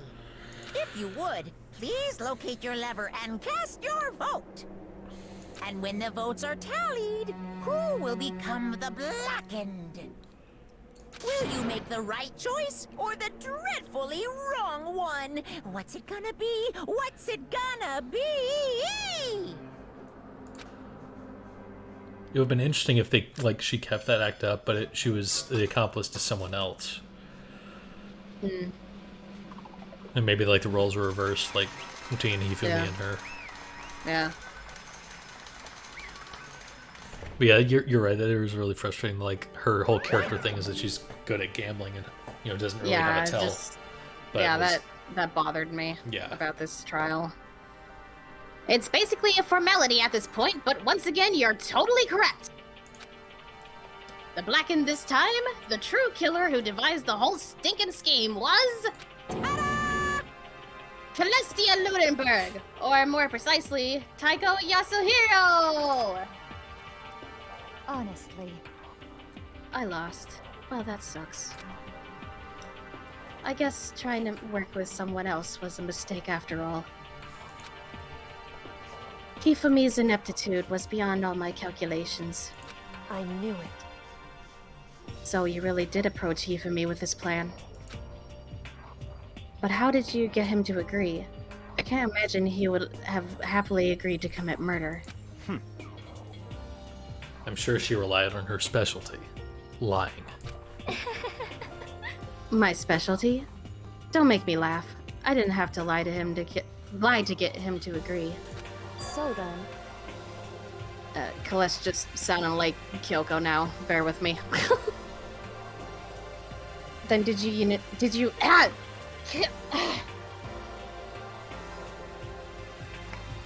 Go ahead.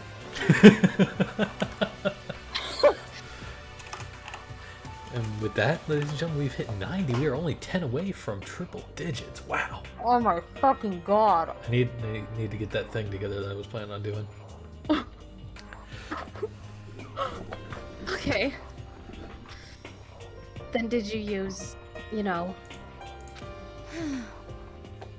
I knew you'd figure it out, Kyoko. You're absolutely right. To get Hifumi to act as my accomplice... Indeed. I used her. For everyone who's still left, I'll avoid mentioning it by name, but...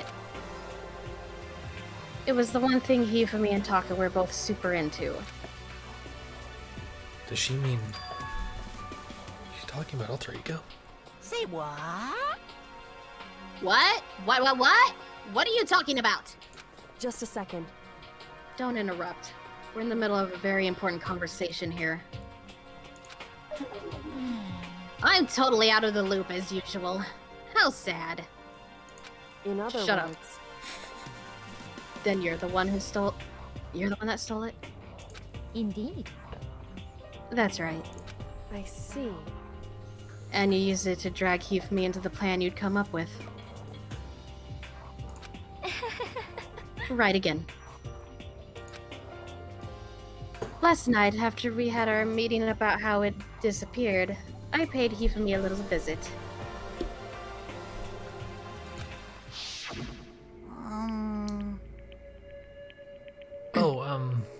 What are you doing in here? Actually... I was hoping I could talk to you, alone. It is about what was stolen. I know who did it. What? What? Are you okay with this? It was Taka. He stole it. What? So then... And I have proof. Would you like to see it? As it turned out, I'd found a use for the digital camera. I'd taken you-know-what to Taka's room earlier and took pictures of it there. I deleted the picture as soon as I'd shown it to Hifumi, of course. Damnation! So it was him. But how did he do it? She was supposed to yell if either of us got close to her. You are correct, which is why Taka forced me to steal it. Say what? As for me, And please forgive me. He threatened me. Oh, He did? as for me, He came to my room last night unannounced, and then it's hard for me to even say. Jesus, what's she implying? He abused me. what? And he took pictures. Jesus he said Christ. it's fucked up.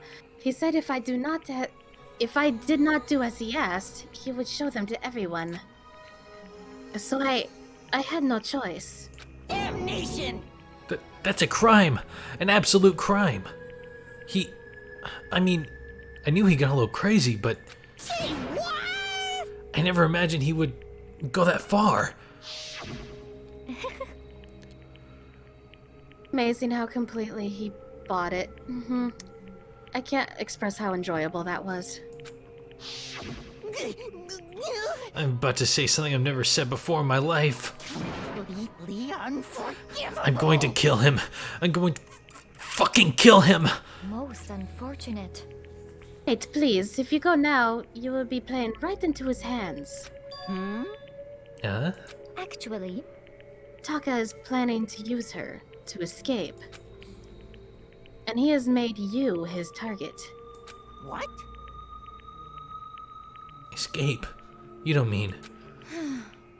Taka is going to try to kill you. What? indeed. And also he can keep her to himself. That bastard. Bastard, Bastard! Honestly, Can we allow him continue? Can we allow him to continue with these No, barbaric acts? you have to read it word for word. Can we allow him continue with these barbaric acts? Absolutely not. How could I? She... I swear! I have to save her! actually, Then, would you like to join with me?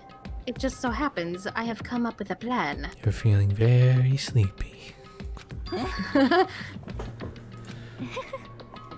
I have devised a way to reclaim what he has stolen and escape this dreadful school. And with that, it is complete. Huh? What are you talking about? Oh, nothing. Hifumi agreed without a second thought. The effect that item had on him was remarkable. The power of love. Even a love as twisted as that can still drive people mad, it would seem. You disgust me. I see. I have another question for you. Was that strange costume Hifumi's creation? indeed. Yeah, it was a real pain in the butt, too. All I asked him to do was make something to hide the face and general body size. I had no idea he'd make something like that. But it's my fault for picking him in the first place. But So, why'd you decide to make me the suspect? Because you're stupid. That's it? Let's see. And in that regard, I made the right choice. I'm so glad your stupidity surpassed my every expectation. Life must have been tough on your parents, though. Damn. Savage. I feel like I could cry. Well,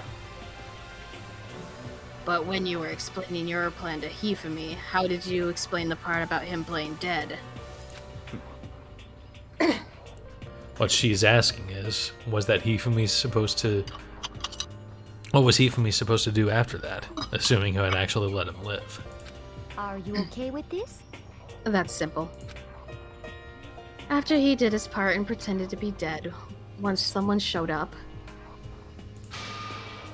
I told him to say he'd been seriously wounded.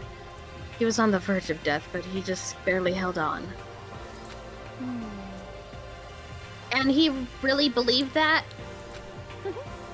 Well, of course. That wasn't all there was to it. As I explained it to Hifumi, the plan was... While you were all questioning him about what had happened to him, I was going to murder someone else. At that point, Hifumi would have an alibi, so nobody could doubt him. I told him that, and he believed it. It all seems very straightforward. Stereotypical. I just matched the lie to the level of the opponent. In fact, Hifumi ate it up. He believed the lie wholeheartedly, right up until the moment of his death. So in the end... So you had planned to kill him all along. But of course. There would have been no point to my plan if the one who pretended to be dead did not end up dead himself. What the heck? How can human life mean so little to you? Well... That's a non-issue. I simply did everything in my power to win. Don't be mean! Now you sound like Byakuya. I wonder about that. No, he derives his pleasure from the thrill of the hunt. In that aspect, we are nothing alike. Why? Then, what made you take things this far? What the heck? Was it really just for money? Hmm... Are you talking about the $10 million Monokuma offered us? That is a lot of money, it's true. But that's not all there is to it. From the moment our new life here began, my only thought has been escape. But all along you've been saying how we have to accept living here. You little bitch! Obviously, that was a lie! Hey! I couldn't take it! I hated it from day one! More than anyone else in here! You little bitch! I wanted to get out! Every day was fresh torture! Do you want to know why? Huh? This is fine. Because I had a dream. And accepting a life here would have meant nothing less than giving up on my dream forever. Honestly. And there was no way that I could ever do that. In the underground world of gambling, I risked my life to make a metaphorical killing. As for me... And it was all for that dream. And what was this dream of yours? Isn't it wonderful? To live in a European castle. Damn. A castle?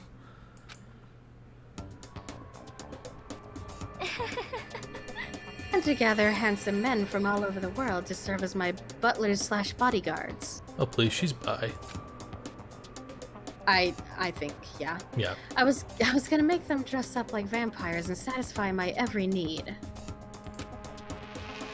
Once I obtained that, I would have created a perfectly aesthetic world of decadence. This is fine. Also, why does the guy in the bottom left look like Byakuya?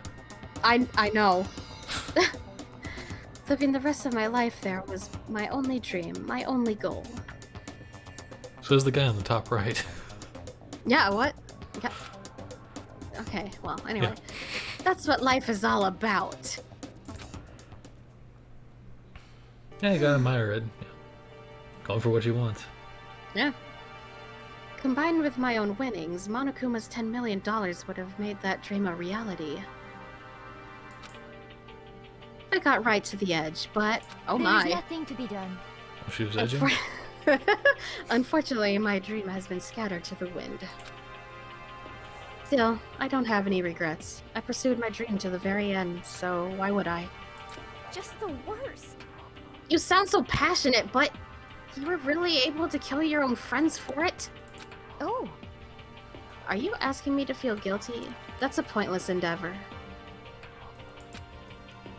I think nothing of sacrificing others for my own ends. I feel nothing.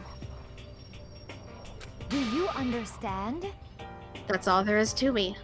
That's what makes me complete. Isn't it terrifying how different our values are? There's simply no room for understanding. What is this?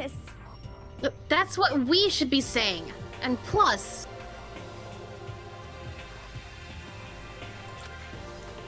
How can you be so calm?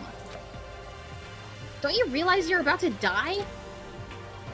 Why aren't you scared?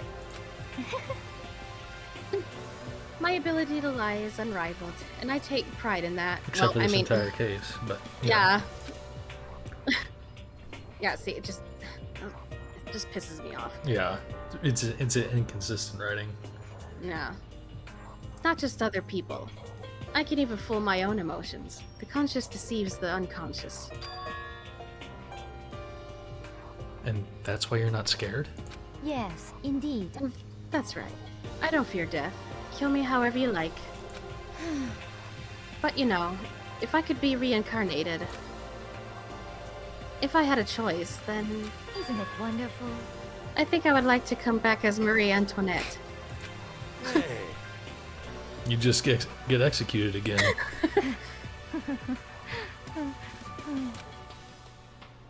Celeste smiled then, and when she did, it looked to me like a poor effort to force it. She claimed she could fool her own feelings, but that statement itself must have been her final lie. And that weak, fake smile is what betrayed her. Thrills, chills, kills! You all done? Okay then, let's get rolling. The black and disturb the peace and must pay the price.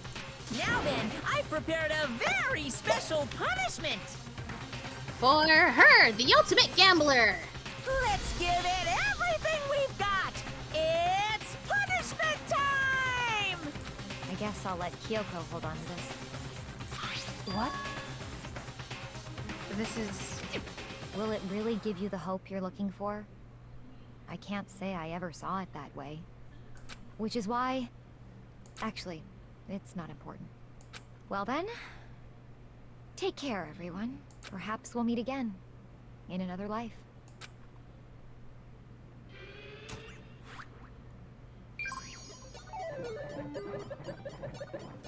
Both dreading and curious to see how this is gonna go. It's something. As they all are. Yeah.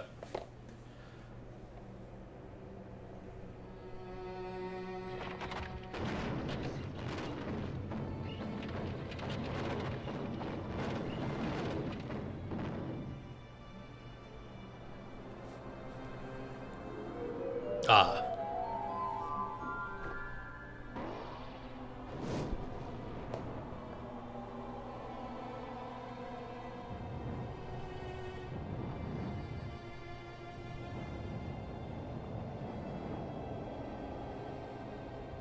God, what a horrible way to go, because it's so slow.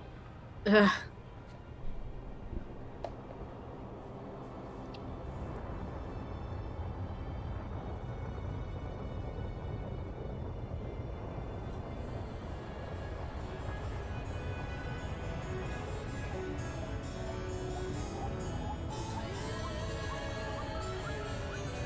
What's with the music?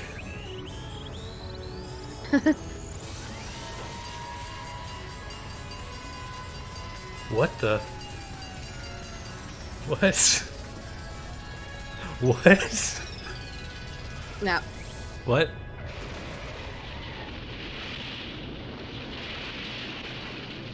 So she was burned at the stake, but then run over by a car? It's... She'd want like a unique death, right? Yeah. She But, got it. As one last final fuck you from Monokuma, he actually gives her a pretty common death of getting hit by a vehicle of some sort. Yeah. Yeah. Truck-kun. It's over. Their execution is over. Celeste's death is over. Celeste killed my friend, so I can't pity her, but I also can't deny that at one point I considered her a friend too. And for him to just come along and... Isn't it just awful? Someone couldn't cut free of their regrets from the outside world, and so more people had to die. Extreme! You guys are still young. You need to place more value on your lives. What are you gonna do? Jeez, and here I thought you guys were gonna pass the torch of hope to the next generation. generation. Let me out of here! What do I care about hope? I'll throw it in the trash if you just let me out of here. Too bad. You're all the embodiment of hope, whether you like it or not. And it's my destiny to knock you down one by one. It's sad, yes it is. But that reality just can't be avoided. Don't talk like you're not responsible. How long are you going to make us keep going through this? What do you want from us? How strange. I'm so sick of people asking me that. Give it a rest already. So anyway, Kyoko, did I see you get some kind of key-type object from Celeste? Hey! Hey! So, what's the deal with that? What? Huh? What's the matter? So then, I'll answer your question if you answer mine. you... What did you do? What did you do? What did you do to me? Ooh. What? Hey, Answer me. What did you do to my body? What? I'll tell you what I'll do How to your body. exciting. 91? What? Oh man, oh geez, oh man, oh geez. What do you mean, what did I do? I have no idea. I don't know anything about it. What was that just now? Mastermind did something to Kyoko's body? What does that mean? Hello. Okay, things are getting kind of awkward. I think it's about time I get out of here. Well, Meanwhile, you guys can go on enjoying your school life. If you get lonely, give me a shout. Not that I'll do anything about it, of course. see ya later. Whoop, whoop, whoop, whoop, whoop. Monokuma disappeared, leaving us all depressed and in despair. Although it wasn't all despair, there was one small hope. Hey, Kyoko, Monokuma already mentioned it, but what's that key Celeste gave you? so... Celeste. Most likely... It's the key to one of the dressing room lockers. Huh? What? Then that means... Celeste probably hid it in there. Hey, I suppose sometimes it's easiest to miss what's right beneath your nose. Well then, we'd better go check. Indeed. Good idea. We left the courtroom and rushed to the dressing room. So we approached the dressing room. Kyoko looked back at us and said, Hey, I'm going to go...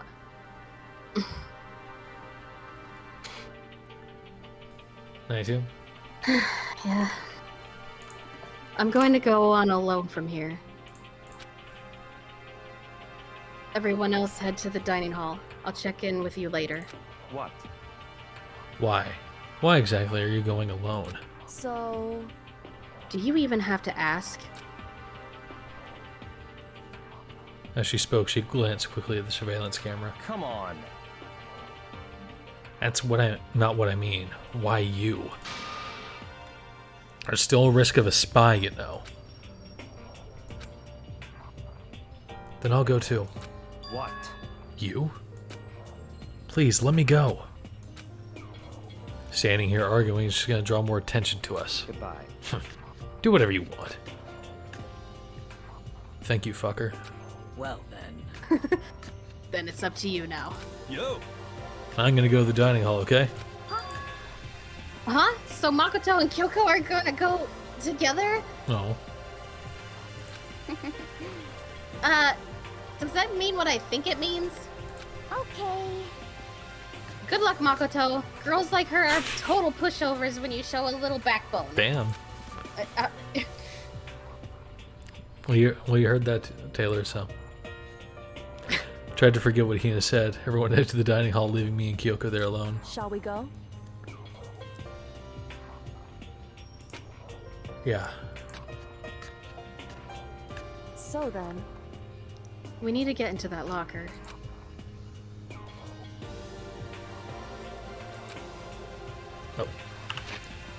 Kyoko took the key that Celeste had given her and unlocked the locker. As the locker swung open, we saw. Good morning. It's been a while, hasn't it? It's safe, thank goodness. I never heard Kyoko sound so relieved. It was like she was speaking from the bottom of her heart. I did just what Celeste asked. What? You heard me. I said the tailor of her heart.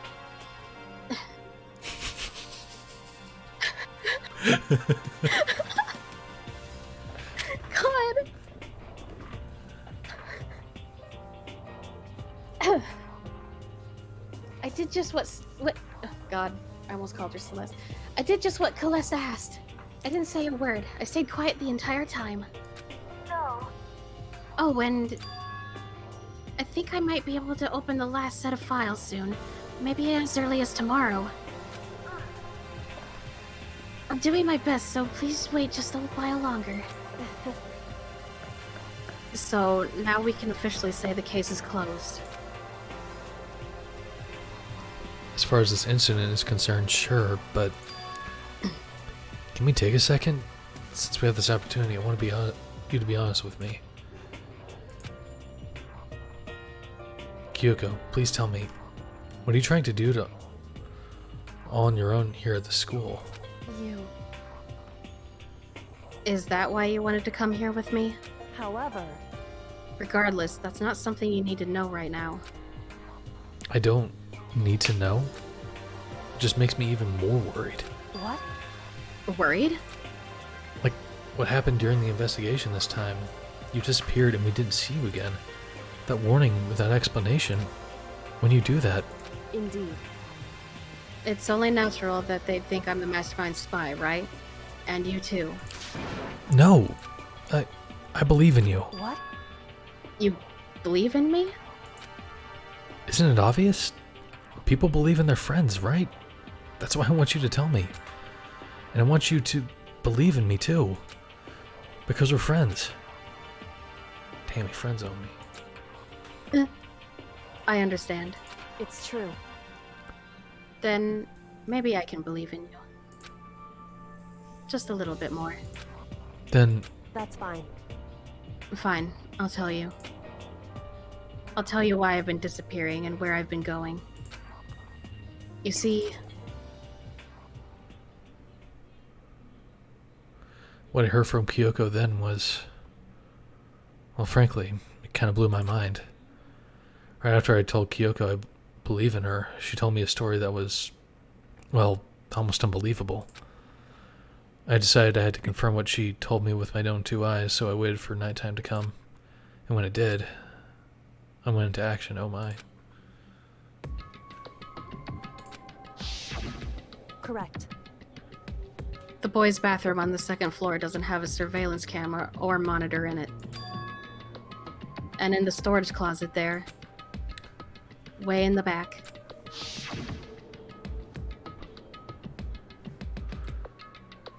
So it was way in the back of the boys' storage closet, but could Kyoko really be right about all this?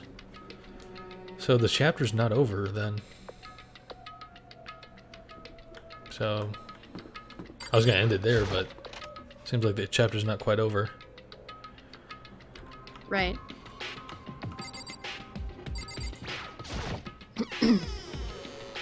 It's just a normal storage closet as far as I can tell. Secret Kyoko told me about.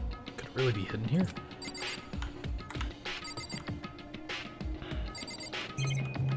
I guess I just clicked the wall. She said it was away in the back of the storage closet, but I mean, seriously? Without thinking, I placed my hand on the back of the storage closet. Suddenly I was being yanked in. At the same time as I heard the sound, I fell through the wall. I had no idea what was going on. I had fallen through the back of the storage closet. Huh? It turned out the back wall was like a revolving door, and I made my way to the other side, just like Kyoko had said. Correct. Yeah. Literally just saw that. Yeah. Literally just now. Yeah. A little rough. So this is the secret room. What's in here? A box of tissues in a secret room. You can only imagine. There's a bunch of tissues on the ground. Oh my. There's a bunch of files on what it's like volume after volume of yearbooks. They're all covered in dust. Looking at everything, one file at the edge of the bookshelf caught my eye. Hope's Peak Academy's... Oh, I just figured it out. Student registry is the only thing that could not covered in dust. Someone been looking at it recently? Slipped the file onto my hand, but before I had the chance to take a look at it, a simple paper fell out of the file and I turned my attention to it. What's this? You must not leave? That's kind of weird. I can understand if it said like I can't leave, but you must not leave? What is this? My head feels funny. Strange sensation. It's like deja vu. Those words, you must not leave. I've seen them somewhere before, but can't quite remember. What do I know? What don't I know? What the?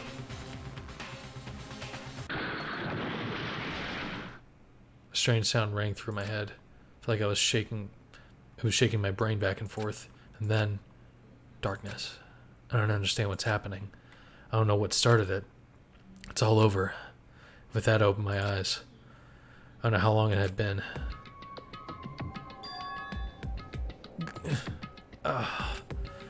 Apparently something hit me and I lost consciousness. That's all I understood. A dull, throbbing pain in my head proved that much at least. All the books are gone.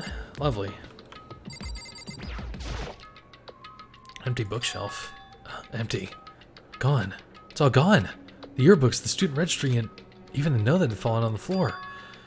It's all gone? What does this mean? My brain refused to do any more work. The insistent pain in my head began to spread across the rest of my body. For now, I should go back to my room and get some rest.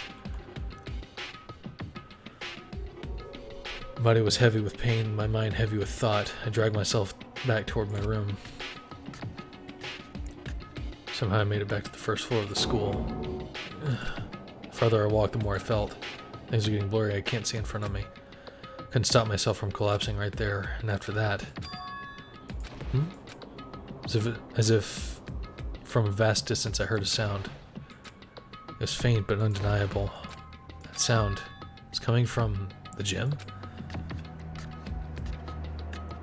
As I desperately hauled my shaky frame towards the gym, the sound got stronger and stronger. What's going on? It can't be nothing. Here in the gym?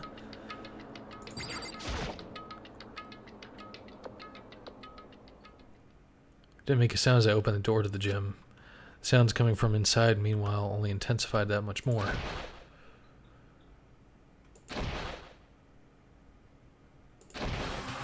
What in the world? What the fuck? Sakura butt. Hey. For me, there raged a battle between anything humanly possible. Now, one side's not human, that's for sure, but regardless, I couldn't stop staring. Forgot to move or even breathe. Why, what do you think you're doing? I asked you a question. What's the meaning of this? How dare you defy me? This wasn't part of the deal! The deal? I've made a decision. I will no longer retreat, no longer compromise, no longer regret. I've made my decision. I'm going to resist you. Okay. Appleby is pretty nonplussed about that. But you do realize what will happen if you go through with this, right? You haven't forgotten, have you? What I'm holding hostage?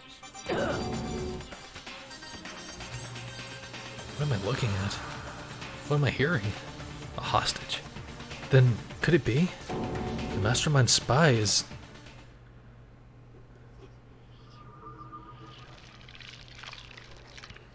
Alright Alright, that's the end of chapter 3.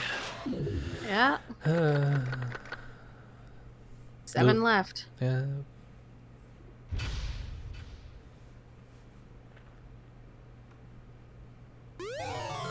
Oh, hey. Fun. I think Hifumi would like that. Yeah, probably. That's probably a good stopping point. Just saved, Yeah. so. Well, oh wow, nearly 4 hours. Yeah, holy That shit. went quick. I double saved because I'm ridiculously paranoid. Oh god, me too. But thank you everyone for coming to the stream. Thank you for all the new followers that came from Hatch's stream. I greatly appreciate that, and thank you Hatch for the sudden raid that got me all flustered. And thank you Taylor for thirsting for, what was it, 16 times this stream? Was it? We started at 76. Yeah, 76. Okay. Or yes, 76 I think. But yeah, so I think. yeah, we didn't see Kyoko actually all that much, so you just a simp, the ultimate simp, the ultimate Kyoko simp actually. But anyways, yeah, that's me. this is fun. Probably gonna be streaming in soon, sometime later this week for sure. I don't know the exact day yet, but definitely sometime soon, maybe Wednesday or Thursday. So thank you guys for coming. Say goodbye, little war criminal.